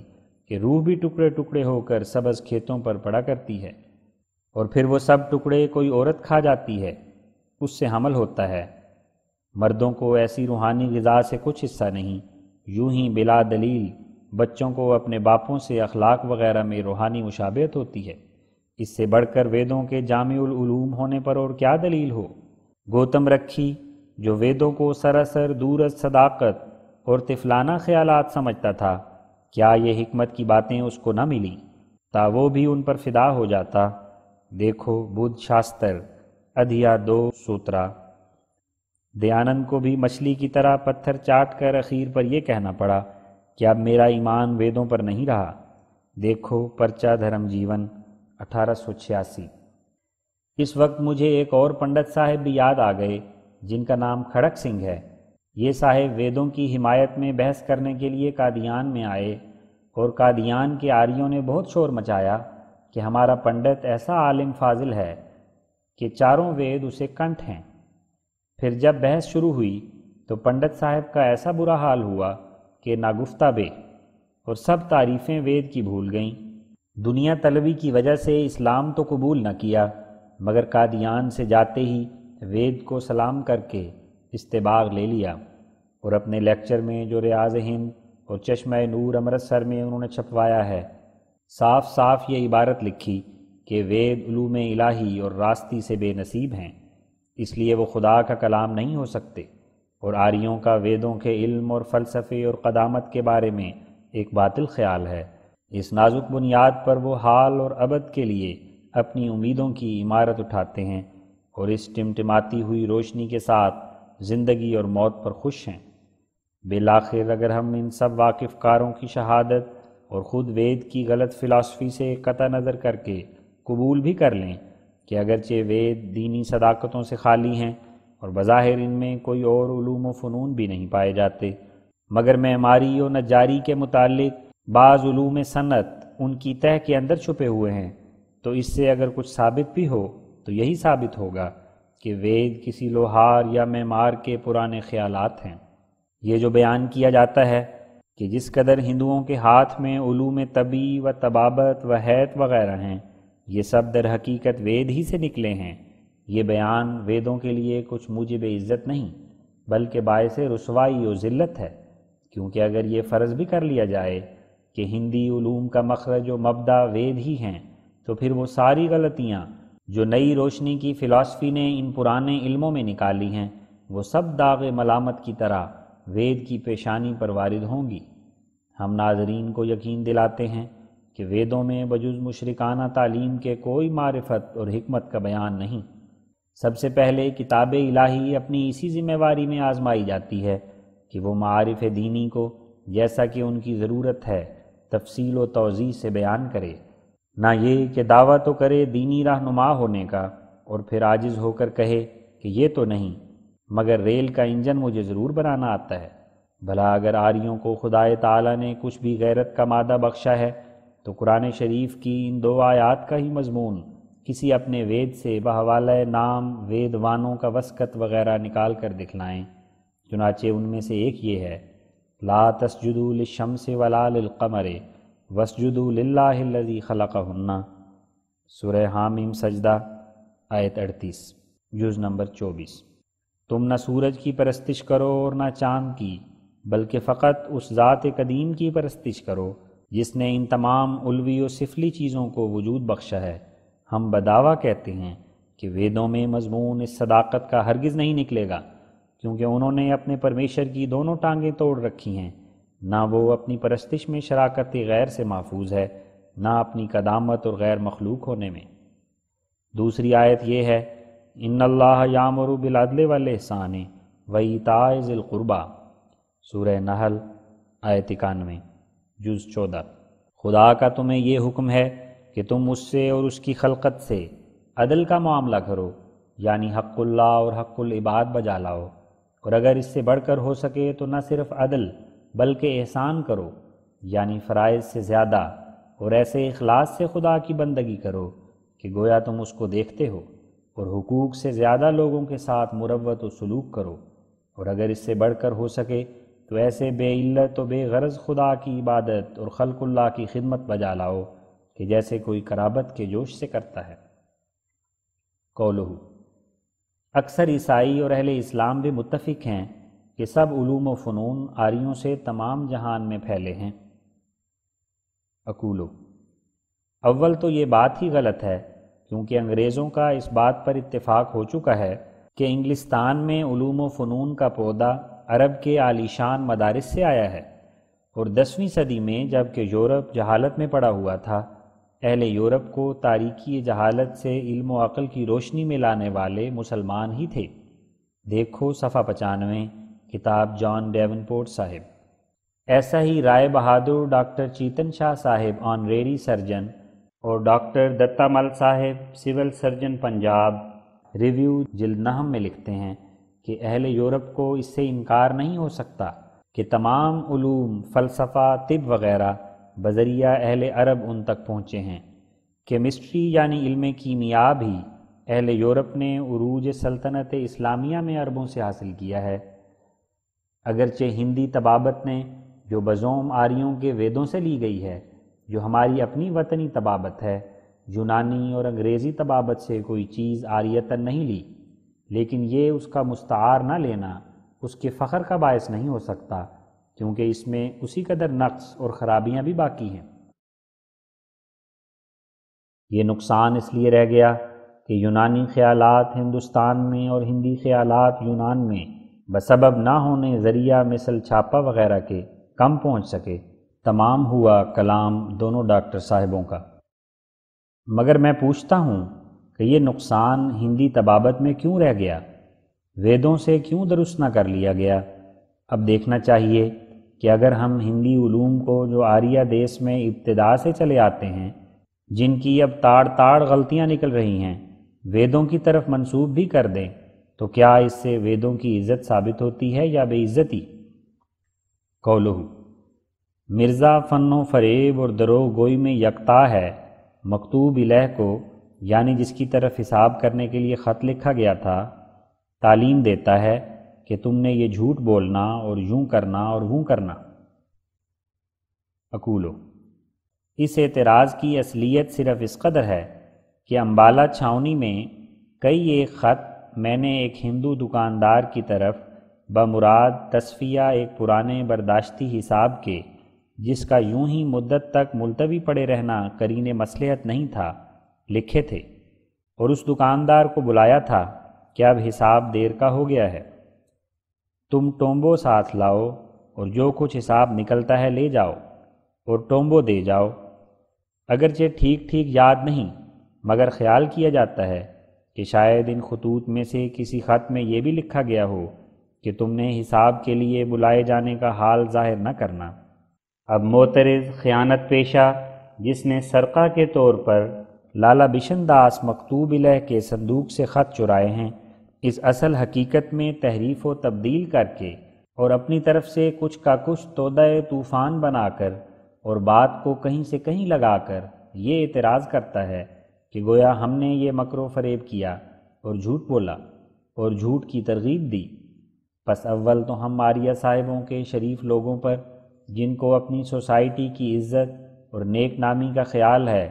ظاہر کرتے ہیں کہ جس ناجائز طور سے یہ خطوط حاصل کیے گئے ہیں وہ یہ ہے کہ لالہ بشن داس مکتوب علیہ کی دکان پر ایک کیسوں والے آریہ نے،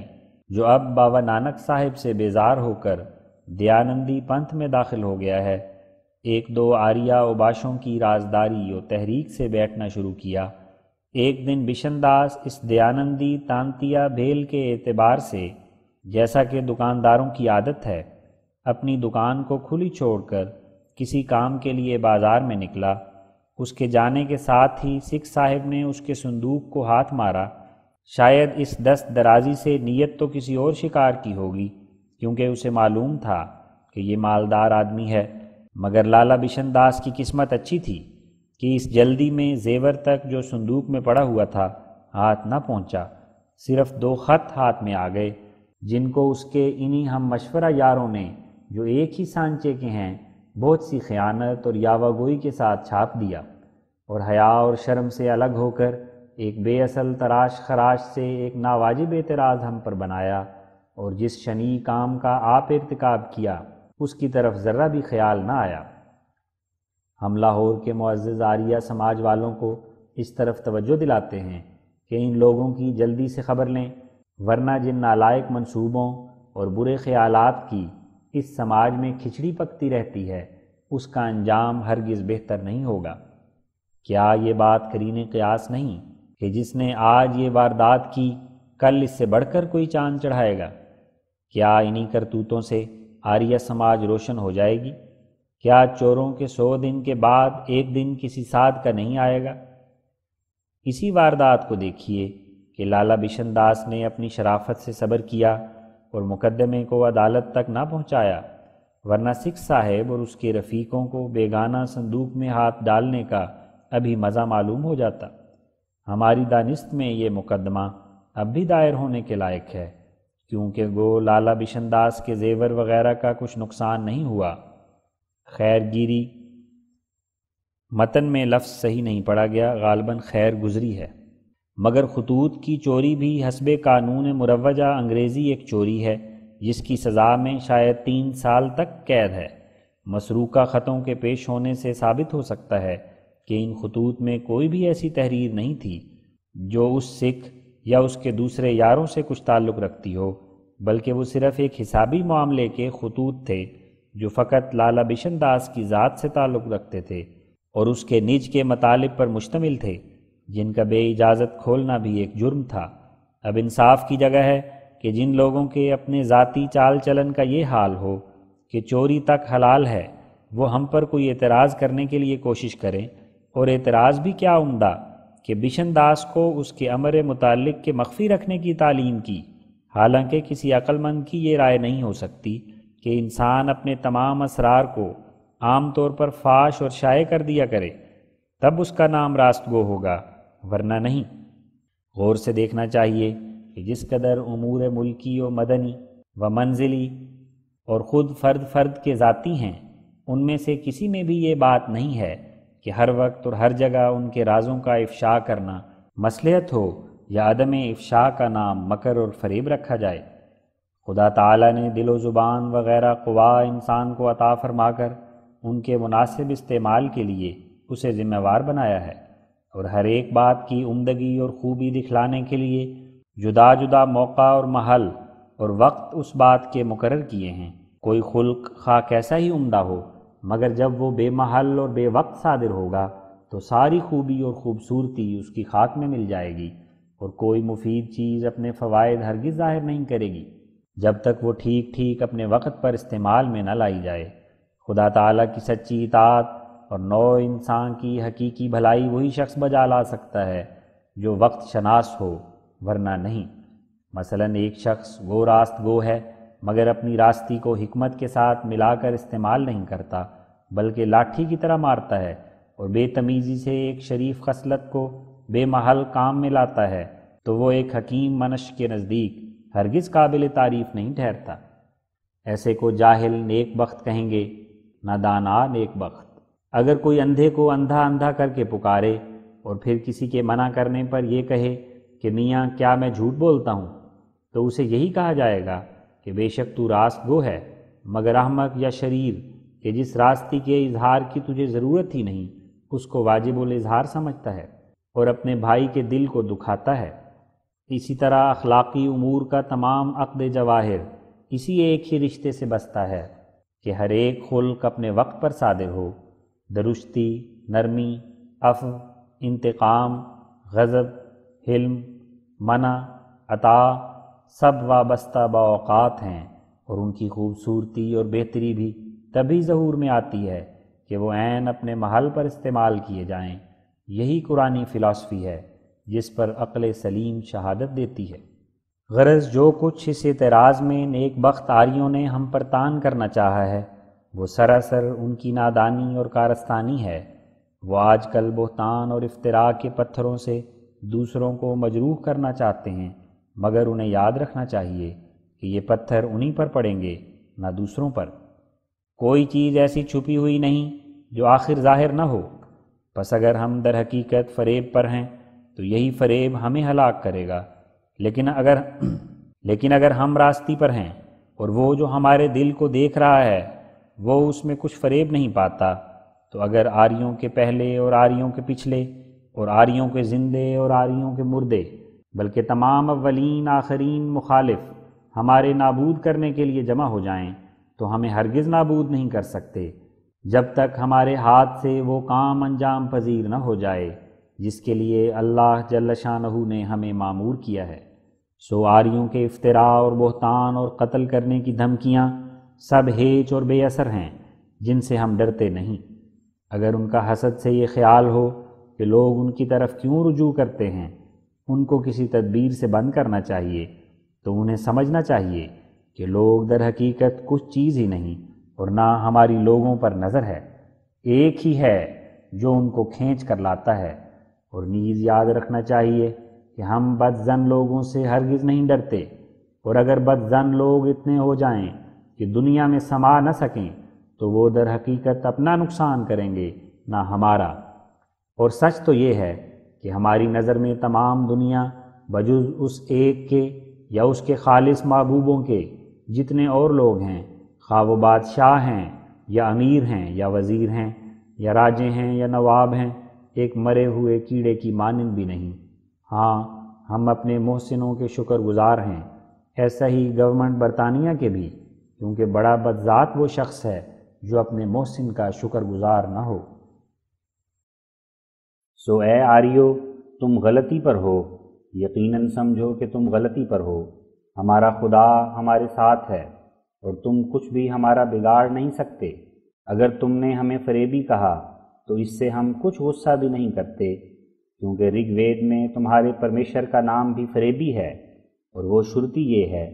اے اندر تو نے سوشنا کو فریب سے قتل کیا۔ دیکھو رگ وید اشتک اول انوکا 3 ست 4 شرطی نمبر 7۔ سو جب کہ اندر پرمیشر اپنے فریب سے قتل کا مرتکب ہوا تو کیا اس سے بڑھ کر کوئی اور بھی فریب ہوگا؟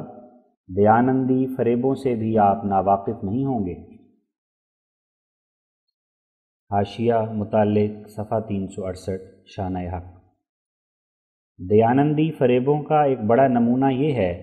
کہ اس نے ہندوؤں کو مسلمانوں پر بدظن کرنے کے لیے اپنی ستیارت پرکاش میں سراسر جال سازی سے، جو اس کی رگ رگ میں بھری ہوئی تھی، لکھ مارا کہ ہندو کا نام جو آریوں پر اطلاق کیا جاتا ہے دراصل یہ فارسی لفظ ہے جس کے معنی چور ہیں۔ مسلمانوں نے تحقیر کے طور سے آریوں کا نام چور رکھا ہے، سو ہندو کہلانے سے پرہیز کرنا چاہیے۔ اس پرفتنہ تحریر سے دیانند کا اصل مطلب یہ تھا کہ ایک طرف تو ہندو لوگ مسلمانوں سے ناراض ہو جائیں گے، دوسری طرف آریہ سماج کو بھی ترقی ہوگی، کیونکہ آریہ کہلانے سے عوام کو یہ دھوکہ لگ جائے گا کہ دیانندی مذہب جلد جلد پھیلتا جاتا ہے۔ جب ستیارتھ پرکاش میں یہ مضمون شائع ہوا تو شاید 1881 یا 1879 تھا کہ ہم نے پرچہ اخبار وکیل ہند امرتسر میں ایک ایسا کامل رد اس کا چھپوایا جس کے ساتھ ایک صدی وار نقشہ بھی شامل تھا، اور ہم نے ثابت کر دیا تھا کہ اسلام کے وجود سے ایک مدت پہلے ہی لفظ ہندو کا قدیم سے اس قوم پر اطلاق کیا جاتا ہے۔ ہمیں یاد ہے کہ اس مضمون میں سبا معلقہ کا ایک شعر بھی ہم نے لکھا تھا جو اسلام کے شائع ہونے سے ایک مدت پہلے کا ہے، اور وہ یہ ہے: وَظُلْمُ ذَوِي الْقُرْبَى أَشَدُّ مَغَاظَةً عَلَى الْمَرْءِ مِنْ وَقْعِ الْحُسَامِ الْمُحَنَّدِ۔ اس کے معنی یہ ہیں کہ خوشیوں کا ظلم ہندی تلوار سے بڑھ کر ہے۔ پھر اس کے بعد ایک پنڈت نے بھی اس دیانندی دعوے کا کھنڈن لکھا اور ہندو کے لفظ کا اشتقاق بیاکرن کی روح سے سنسکرت کے مادے سے ہی ثابت کیا۔ شاید اس ہندو کا نام مہیش چند تھا۔ پھر سب کے بعد پادری ٹامس ہاول نے وہ مضمون لکھا جس کو اب ہم ہدیہ ناظرین کر کے آریہ صاحبوں سے استفسار کرتے ہیں کہ پادری صاحب کے اس مضمون کو پڑھ کر ہمیں اطلاع دیں کہ اب بھی پنڈت دیانند کا فریب ثابت ہے یا نہیں، کیونکہ اس صاف ثبوت کے ملنے کے بعد دیانند ان دو الزاموں میں سے ایک الزام کے نیچے ضرور آئے گا۔ یا تو اسے فریبی کہنا پڑے گا جس نے تفرقہ ڈالنے کے لیے ناحق یہ جال سازی کی، اور یا اس کا نام جاہل مطلق رکھنا پڑے گا جو ایسے صاف اور بدیہی اور مشہور امر سے ناواقف رہا۔ سو اب معلوم کرنا چاہتے ہیں کہ آریہ صاحبان ان دونوں ناموں میں سے کس نام کو اپنے دیانند کے لیے پسند کرتے ہیں، آیا اس کو فریبی کہا جائے یا جاہل؟ اب وہ مضمون جس کو ہم نے پرچہ مطبوعہ نرنجن پرکاش امرتسر سے نقل کیا ہے بجنس ذیل میں درج کیا جاتا ہے۔ حاشیہ در حاشیہ۔ دیانند جی نے 1876 سے آریہ سماج قائم کی ہے، اور ان کے پیرو اکثر یہ بیان کرتے ہیں کہ ہندو فارسی میں چور کو کہتے ہیں، اور یہ نام ہماری قوم کا ہمارے دشمنوں یعنی محمدیوں نے رکھا ہوا ہے۔ یہ بیان ان کا محض غلط ہی نہیں بلکہ دو مطلبوں کے لیے ایک دھوکہ ہے۔ اول یہ کہ ہندوؤں کو اس نام سے نفرت ہو جاوے اور خواہ اپنے تئیں آریہ لکھا کریں، اور اس حکمت عملی سے تعداد دیانند جی کے پنتھ جی کی روز بروز بڑھتی چلی جاوے۔ دوئم، ہندوؤں اور محمدیوں میں جو اتفاق اور میل جول ہو رہا ہے بجائے اس کے نفاق پیدا ہو جاوے۔ پس فارسی دان اشخاص یہ جانتے ہیں کہ ہندو فارسی میں بھی ایک لفظ ہے جس کے اصطلاحی معنی چور کے کیے گئے ہیں، مگر یہ لفظ ہندو کا جو قوم ہنود پر بولا جاتا ہے وہ لفظ نہیں جو فارسی میں مستعمل ہوا ہے۔ نیز یہ بھی جاننا چاہیے کہ ہندو لفظ جو فارسی میں آیا ہے اس کے اصطلاحی معنی صرف چور ہی کے نہیں بلکہ بعض اوقات وہ معشوق کے معنی بھی دیتا ہے، جیسا کہ شیرازی کہتا ہے: بخال ہندوش بخشم سمرقند و بخارا را۔ اگر یہ کہا جاوے کہ فارسی میں ہندو کے معنی برے و اچھے دونوں طرح کے استعمال ہوئے ہیں، اس لیے ہندو نام کو چھوڑنا چاہیے، تو اس سبب سے نہ ہندو نام بلکہ اور بھی بہت نام ترک کرنے پڑیں گے۔ مثلا رام کا لفظ بھی فارسی میں اچھے معنی نہیں رکھتا، کیونکہ فارسی میں رام غلام اور فرما بردار کو کہتے ہیں۔ اگر ہندو نام قابل تبدیل ہے تو رام نام بھی تبدیل ہونا چاہیے، اور پھر اسی طرح آریہ عربی میں کینہ ور قوم کو کہتے ہیں، وہ بھی تبدیل کیا جاوے، اور پھر بید سنسکرت میں حکیم کو کہتے ہیں، مگر فارسی میں ایک درخت بے ثمر کو کہتے ہیں، اور پھر اناد سنسکرت میں اس کو کہتے ہیں جس کا شروع نہ ہو، لیکن بتبدیل اعراب فارسی میں اناد دشمنی کو کہتے ہیں۔ اور دیانند جی اپنی تحریروں میں ویدوں کو انادی پکارتے رہے ہیں، تو کیوں یہاں پر لحاظ معنی فارسی کا نہیں کیا گیا؟ جو ہندو نام پر لحاظ فارسی کے معنوں کا کیا جاتا ہے پس اگر ہندو نام قابل تبدیل ہے تو اناد بھی جو ویدوں پر عائد کیا گیا ہے قابل تبدیل سمجھنا چاہیے۔ پھر ہم پوچھتے ہیں کہ کیا یہ امر واجبی ہے کہ جن ناموں کے معنی غیر زبانوں میں برے ہوں ان کو تبدیل کرنا مناسب ہے؟ بس جس میں کچھ بھی عقل ہو اور اس کی عقل کو کسی غرض سے اندھا نہ کر رکھا ہو، کبھی نہ کہے گا کہ وہ تبدیل کیے جائیں، کیونکہ ہمیں غیروں کی زبان سے کیا غرض ہے؟ ہر ایک کو اپنی ہی زبان میں دیکھنا چاہیے کہ ہماری زبان میں اس لفظ یا نام کے کیا معنی ہیں۔ ویسا ہی ہندوؤں اور آریوں کو اپنے ناموں کے معنی اپنی زبان سنسکرت میں دیکھنے چاہیے، نہ کہ زبان فارسی و عربی میں۔ لیکن ہم کو تو اس کے برعکس یہ معلوم ہوتا ہے کہ دیانند جی وان کے پیرو سنسکرت زبان کے الفاظوں کو فارسی زبان کے الفاظوں کا مغلوب سمجھ کر سنسکرت الفاظ ترک کرتے رہے ہیں۔ مثلاً جب دیانند جی نے سنا کہ زبان فارسی میں اسیر باد کے معنی قید ہونے کے ہیں تو اس لحاظ سے انہوں نے سنسکرت لفظ اشیر باد کو تیاگ دیا اور بجائے اس کے نمستے قرار دیا، حالانکہ جو لفظ اشیر باد ہے وہ سنسکرت میں اچھے معنی رکھتا ہے اور بہت پرانا لفظ ہے، اور منو سمرتی اور دیگر معتبر کتب ہنود میں بہت جگہ پایا جاتا ہی نہیں بلکہ اس کے استعمال کے لیے نہایت درجے کی تاکید بھی کی گئی ہے۔ دیکھو منو سمرتی ادھیائے 2 شلوک 126۔ ترجمہ: جو شخص اشیر باد دینے کے کلام کو نہیں جانتا اس کو پرنام کرنا نہ چاہیے، وہ شودر کی مانند ہے۔ اور یہ ہر کے وہاں پر ظاہر ہے کہ مختلف زبانوں کے بعض الفاظ و نام آپس میں کسی قدر مشابہ بھی ہوا کرتے ہیں، لیکن ان کے معنوں میں بہت بڑا اختلاف پایا جاتا ہے، اور یہ کسی حال میں ممکن نہیں کہ ہر ایک نام یا الفاظ کے معنی تمام زبانوں میں اچھے یا برے آپس میں موافق ہوں۔ اگر ہم کو اس سبب سے الفاظ و اسماء ترک و تبدیل کرنے پڑیں تو تمام جہان کے الفاظ ترک و تبدیل کرنے پڑیں گے، جو محض ناممکن ہی نہیں بلکہ سخت بے وقوفی ہے۔ اور دیانند جی کے پیرووں کے پاس کوئی ثبوت نہیں ہے کہ ہندو نام اس قوم کا محمدیوں کے فلاں بادشاہ نے فلاں زمانے میں رکھا تھا، اور باوجود علم اور ہوش رکھنے کے اس قوم کے بزرگوں نے بخوشی یا جبراً اپنے پر عائد کر لیا تھا۔ اور یہ سب پر روشن ہے کہ ہندو راجوں اور عالموں نے سوائے دیانند جی اور ان کے پنتھ والوں کے کبھی کوئی اعتراض اس نام پر نہیں کیا، اور ہندوؤں کے پستکوں میں اس نام کا رواج پایا جاتا ہے۔ مثلاً گرو نانک صاحب کے آد گرنتھ میں بار بار اس قوم کا نام ہندو لکھا ہوا موجود ہے، اور نیز گوبند سنگھ صاحب جو زبان فارسی میں بھی اچھی مہارت رکھتے تھے، ان کو کبھی یہ نہ معلوم ہوا کہ جس قوم میں سے ہم لوگ ہیں اس کا نام محمدیوں کی جانب سے بہت برا رکھا گیا ہے، اس لیے وہ نام تبدیل کیا جاوے۔ اور غور کا مقام ہے کہ اکبر بادشاہ جو بے تعصب مشہور ہے اور جس کے عہد میں بہت ہندو دانا امیر اور وزیر اور زبان فارسی میں پوری لیاقت اور آزادانہ طور پر گزران کر چکے ہیں، اس وقت انہوں نے بھی اس نام پر کچھ اعتراض نہیں کیا۔ بس جس حال میں ہندوؤں کے بزرگ اس نام پر رواج دیتے اور اپنے پر قبول کرتے رہے ہیں اور کوئی اعتراض اس پر نہیں کیا، تو اس سے معلوم ہوتا ہے کہ وہ اس نام کو اچھا جانتے تھے نہ کہ برا۔ اور دیانند جی یا ان کے پیرووں کا یہ فرمانا کہ ہندو نام ہماری قوم کا محمدیوں نے رکھا ہے بالکل غلط اور محض دھوکہ ہے، کیونکہ یہ نام ان کتابوں میں پایا جاتا ہے جو محمد صاحب کی پیدائش سے بہت پہلے لکھی گئی تھی۔ مثلاً آستر کی کتاب جو یہودیوں کی مقدس کتابوں میں درج ہے اور محمد صاحب کی پیدائش سے 1000 برس پیشتر لکھی گئی تھی، اس کے پہلے باب کی پہلی آیت میں ہے، یہ وہی اخی سیورس یعنی شیر شاہ ہے جو ہندوستان سے کوش تک سلطنت کرتا تھا۔ پھر فلادیس جوسفس جو ایک بڑا یہودی مورخ گزرا ہے اور 37 میں پیدا ہوا تھا اور محمد صاحب کی پیدائش سے قریباً 600 برس پیشتر ہو گزرا ہے،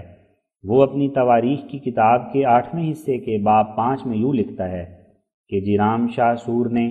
چند آدمی جو سمندر کے حال سے خوب واقف تھے سلیمان کے پاس بھیجے تاکہ وہ یہاں جہاز رانی کریں، اور بادشاہ نے ان کو سرزمین اور فیر میں بھیجا کہ جس کا نام ادریاماجس پرسونس ہے،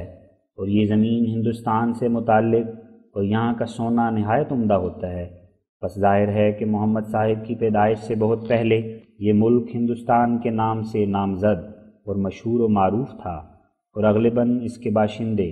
ہندو کہلاتے تھے۔ الراکم ٹامس ہاؤل ازپندادن خان۔ بقیہ حاشیہ، صفحہ 436۔ ہندو و آریہ نام کا بیان۔ ماہران علم و محققان حقیقت نے ہندو نام کی بابت یہ لکھا ہے کہ یہ لفظ اس دریا کے نام سے بنا ہے جو سندھو کہلاتا ہے، کیونکہ اکثر الفاظ جو زبان سنسکرت سے زبان فارسی میں آ گئے ہیں وہ اس طرح تبدیل شدہ پائے جاتے ہیں، یعنی جن الفاظ سنسکرت کے شروع میں سین ہوتا ہے تو زبان فارسی میں ان الفاظ کے ماقبل کا سین ہائے حوض سے تبدیل شدہ پایا جاتا ہے۔ مثلا جو لفظ سنسکرت میں سپتا ہے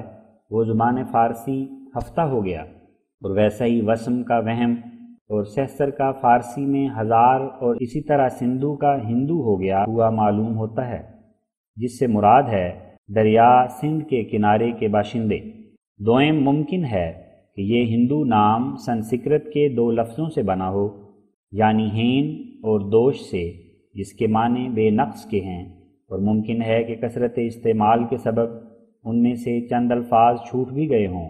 جیسا کہ ہندو استھان کی بجائے اب ہندوستان بولا جاتا ہے، اور کثرت استعمال کے سبب استھان میں سے الف اور ہائے حوض چھوٹ گیا ہے۔ اور عقل بھی قبول کرتی ہے کہ ہندوؤں کے بزرگوں نے جو ہوش مند تھے ایسے نام یعنی ہین دوش کو،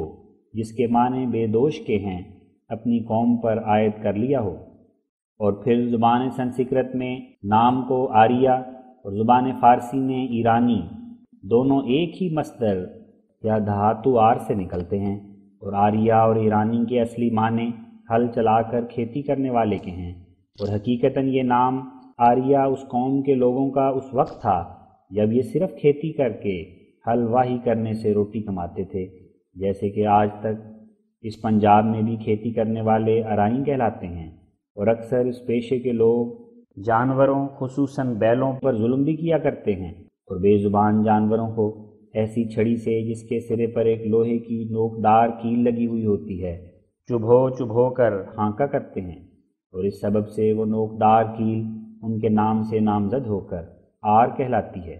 بس جب اس قوم نے رفتہ رفتہ علم و ہنر و سوداگری میں ترقی کی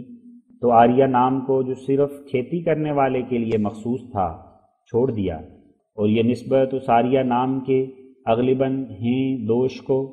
جو رفتہ رفتہ ہندو ہو گیا ہے اپنی قوم پر عائد کر لیا، اور یہ ہندو نام بنسبت آریہ نام کے اس قوم میں زیادہ رونق پا گیا۔ اول تو وہ پاک زبان ایسے تھے کہ ادنا رنج سے اپنے معزز مخالفوں کو کتا اور بلا اور سور کہہ دیا کرتے تھے۔ برمو چھیدن جو انہوں نے ایک رسالہ راجہ شیو پرشاد ستارہ ہند کے جواب میں بنایا ہے، گویا وہ ان کی اخلاقی حالت کا آئینہ ہے، جس میں راجہ صاحب کو کسی جگہ تو پاگل کہا ہے، اور کسی جگہ گنوار، اور کسی جگہ مورکھ، اور کسی جگہ کتے سے تشبیہ دی ہے، اور سنیاسی بن کر بات بات پر جھاگ اگلی ہے۔ دیکھو بھارت متر مطبوعہ 26 اگست 1880۔ ہم نے جو اپنے کسی صفحہ گزشتہ میں اس پنڈت کی نسبت گندے کا لفظ استعمال کیا ہے تو وہ اسی گندہ زبانی کی وجہ سے ہے جس کا جا بجا شورا ہو گیا، یہاں تک کہ پنڈت شیو نارائن صاحب کو بھی اپنے رسالہ برادر ہند ستمبر و اکتوبر 1880 میں یہ مشہور واقعہ لکھنا پڑا۔ ماں سوا اس کے اگر ان کے فریب کا کچھ نمونہ دیکھنا ہو تو پرچہ دھرم جیون 13 مارچ 1887 کو دیکھنا ہی کافی ہے کہ پہلے انہوں نے منشی اندرمن کے مقدمے کے لیے ہندوؤں میں ایک جوش دیکھ کر اور چندہ دینے پر مستعد پا کر تاڑ لیا کہ تنور تو بہت گرم ہے، بہتر ہو کہ اس میں ہماری بھی کوئی روٹی پک جائے۔ تب جھٹ پٹ پنڈت جی نے اندرمن کو بذریعہ تار خبر دی کہ میں تمہارا ہمدرد ہوں، تمہیں آنا چاہیے۔ خیر وہ ان کے پاس افتاں و خیزاں میرٹھ میں آیا۔ پنڈت صاحب نے باتیں بنا کر اجازت لے لی کہ چندہ ہم جمع کراتے ہیں، پھر تو روپیہ پر روپیہ آتے دیکھ کر سنیاسی صاحب کی ایسی نیت بدل گئی کہ سارا روپیہ نگل جانا چاہا۔ مگر منشی اندرمن بھی تو ایک پرانا خورندہ تھا جس نے ایسے کئی سنیاسی کھا پی چھوڑے تھے، اس نے پنڈت جی کے طور بے طرح دیکھ کر مراد آباد سے چٹھی لکھی کہ تم نے میرے نام سے ہزاروں روپیہ اکٹھا کر لیا ہے اور مجھ کو ایک کوڑی تک دینا نہیں چاہتے اور خود ہضم کرنا چاہتے ہیں، بس میں آپ کے اس جھوٹے سنیاس کی کلی کھولنے کو تیار ہوں۔ اس چٹھی کو دیکھ کر پنڈت جی سمجھ گئے کہ اب یہ ہماری بری طرح خبر لے گا۔ اسی وقت کچھ قدر قلیل بھیج کر راضی کرنا چاہا، مگر وہ کب راضی ہوتا تھا۔ اسی وقت اس نے ایک لمبا چوڑا اشتہار چھپوایا جس کا ایک پرچہ ہمارے قادیان میں بھی آیا تھا۔ اس پرچے میں بھی سنیاسی صاحب کی اس کارروائی کا بہت کچھ ذکر تھا۔ پنڈت دیانند نے اس کا جواب چھپوایا۔ اس طرف سے ایک ایسا جواب الجواب چھپا جس سے پنڈت صاحب کی دروغ گوئی کی ساری حقیقت کھل گئی۔ اس کے بعد پنڈت جگن ناتھ نے دیانندی فریبوں کا ایک رسالہ مشتہر کیا جس کو پڑھ کر کل آریہ سماجوں میں ایک تہلکہ پڑ گیا۔ اسی اثناء میں لوگوں کو یہ بھی خبر ملی کہ در حقیقت یہ شخص رکابی مذہب ہے، کبھی تناسخ کا قائل، کبھی منکر، کبھی بیشنو فرقے کی تائید میں، کبھی شیب و پنتھ کی حمایت میں اور کبھی دہریوں کا مددگار۔ غرض پیٹ کے دکھ سے کبھی کچھ، جیسا کہ دھرم جیون دسمبر 1883 میں اس کی تفصیل یہ ہے۔ ان باتوں کے سننے سے لوگوں کے دل ٹوٹ گئے اور صرف احمق لوگ پھنسے رہ گئے اور باقی سب دانا دیانندی پیٹ سے نکل گئے۔ معلوم ہوتا ہے کہ دیانند کی موت کا اصلی موجب یہی ندامتیں تھیں جو یک بیک اس کو اپنی کرتوتوں سے اٹھانی پڑی۔ اب اپنے سنیاسی صاحب سے ہماری کارروائی کا مقابلہ کر لینا چاہیے۔ اگر ہم نے لالا بشن داس کو لکھا بھی کہ تم یہ امر مخفی رکھنا، تو کیا ہم نے یہ بھی لکھا تھا کہ ہمارا ارادہ ہے کہ دوسروں کا روپیہ مار لیں؟ اور اگر یہی بات ہوتی کہ ہم بابو محمد صاحب اور منشی عبدالحق صاحب کو ان کا روپیہ دینا نہیں چاہتے تھے،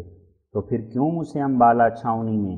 انہیں روپیہ لینے کے لیے پیغام دیا جاتا؟ دونوں صاحبان ایماناً اس بات کی شہادت دے سکتے ہیں کہ اول ہم نے بابو محمد صاحب کو میاں فتح خان کی معرفت اور شاید خود بھی اپنا روپیہ لینے کے لیے کہا تو انہوں نے جواب دیا کہ میرا کچھ قرضہ نہیں، میں نے سب کچھ بطور امداد دیا ہے۔ پھر منشی عبدالحق صاحب کی خدمت میں لکھا گیا کہ اب روپیہ آتا جاتا ہے، آپ 500 روپیہ اپنا قرضہ لے لیں، تو انہوں نے جواب بھیجا کہ میرے قرضے کا آپ کو فکر نہیں کرنا چاہیے، آپ اسی روپے سے رسالہ سراج منیر کو چھاپیں۔ اب تمہیں اے آریو ذرا شرمندہ ہونا چاہیے کہ گو ہم نے اسے امبالہ چھاؤنی میں ان مخلص دوستوں کو روپیہ لینے کے لیے کہا، مگر انہوں نے وہ جواب دیے جو اوپر لکھے ہیں، اور اندرمن اور دیانند بھی باہم دوست ہی تھے، مگر اخیر میں جو کچھ نجاست نکلی وہ ظاہر ہے۔ قولہ، جس قدر براہین احمقیہ میں الہامات لکھے ہیں سب انہی فن و فریب سے بنائے گئے ہیں۔ اقولو، فن و فریب تو دیانند کا خاصہ ہے جو اسی کے قومی بھائی اندرمن نے ثابت کر کے بھی دکھلا دیا۔ پھر اس کی تعلیم سے تم لوگوں کا خاصہ جو چوری کرنے سے بھی نہ ڈرے، اور براہین احمدیہ کا نام براہین احمقیہ کر کے بار بار لکھنا یہ بے سمر کی تہذیب ہے۔ ان بیدوں نے بجز گالیوں اور بد زبانیوں کے اور کیا سکھلایا؟ جا بجا اول سے آخر تک یہی شرطیاں ویدوں میں پائی جاتی ہیں کہ اے اندر ایسا کر کہ ہمارے سارے دشمن مر جائیں، ان کے بچے مر جائیں، اور ہمیشہ کے لیے ان کی دولت، ان کا ملک، ان کی گوئیں، گھوڑے، زمین وغیرہ سب ہم کو مل جائے۔ لیکن اندر کی خدائی تو خوب ثابت ہوئی کہ ایک طرف دعائیں تو یہ اور دوسری طرف بجائے دشمنوں کے ہلاک ہونے کے آپ ہی ہندو لوگ تباہ ہوتے گئے۔ چنانچہ مدت دراز سے یہودیوں کی طرح بجز محکومیت اور غلامانہ اطاعت کے اور کسی جگہ اس قوم کی سلطنت باقی نہیں رہی۔ کیا اس سے ثابت نہیں ہوتا کہ وید کے رشی الہام الہی سے بالکل خالی اور قبولیت الہی سے بالکل بے بہرہ تھے، جن کی ہزاروں دعاؤں کا خاک بھی اثر نہ ہوا بلکہ الٹی پڑی؟ الہامی دعا کا ظہور میں نہ آنا اس الہام کے جھوٹے ہونے کی نشانی ہے، اور نیز ایسا پرمیشر دعا کیوں کر قبول کر سکے جس کی نسبت لکھا ہے کہ وہ سوم کا رس پینے سے زندہ اور فربا رہتا ہے، ورنہ اس کی خیر نہیں۔ دیکھو دوسرا ادھیہ اشتک اول رگ وید۔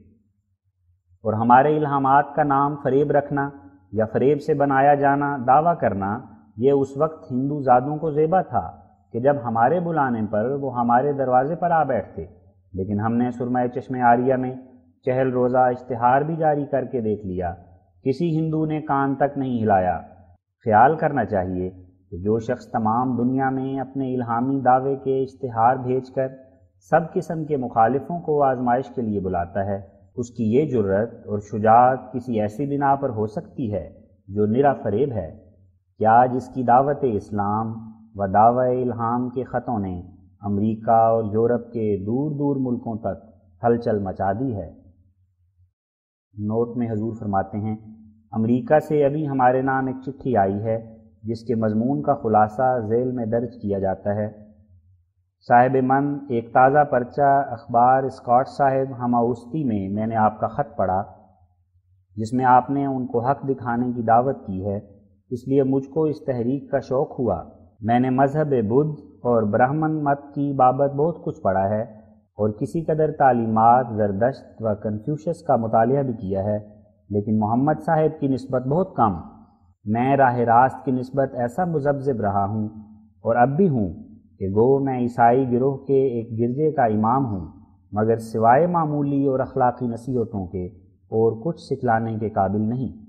غرض میں سچ کا متلاشی ہوں اور آپ سے اخلاص رکھتا ہوں۔ آپ کا خادم الیگزینڈر آر روب، پتہ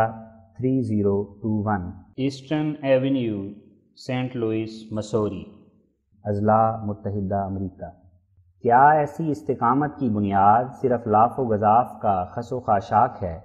کیا تمام جہان کے مقابل پر ایسا دعویٰ وہ مکار بھی کر سکتا ہے کہ جو اپنے دل میں جانتا ہے کہ میں جھوٹا ہوں اور خدا میرے ساتھ نہیں؟ افسوس آریوں کی عقل کو تعصب نے لے لیا، بغض اور کینے کے غبار سے ان کی آنکھیں جاتی رہیں۔ اب اس روشنی کے زمانے میں وید کو خدا کا کلام بنانا چاہتے ہیں، نہیں جانتے کہ اندر اور اگنی کا مدت سے زمانہ گزر گیا۔ کوئی کتاب بغیر خدائی نشانوں کے خدا تعالیٰ کا کلام کب بن سکتی ہے؟ اور اگر ایسا ہی ہو تو ہر یک شخص اٹھ کر کتاب بنا دے اور اس کا نام خدا تعالیٰ کا کلام رکھ لے وے۔ اللہ جل شانہ کا وہی کلام ہے جو الہی طاقتیں اور برکتیں اور خاصیتیں اپنے اندر رکھتا ہے۔ سو آؤ، جس نے دیکھنا ہو دیکھ لے، وہ قرآن شریف ہے جس کی صدہا روحانی خاصیتوں میں سے ایک یہ بھی ہے کہ سچے پیرو اس کے ذلی طور پر الہام پاتے ہیں اور تادم مرگ رحمت اور برکت ان کے شامل ہوتی ہے۔ سو یہ خاکسار اسی آفتاب حقیقت سے فیض یافتہ اور اسی دریائے معرفت سے قطرہ بردار ہے۔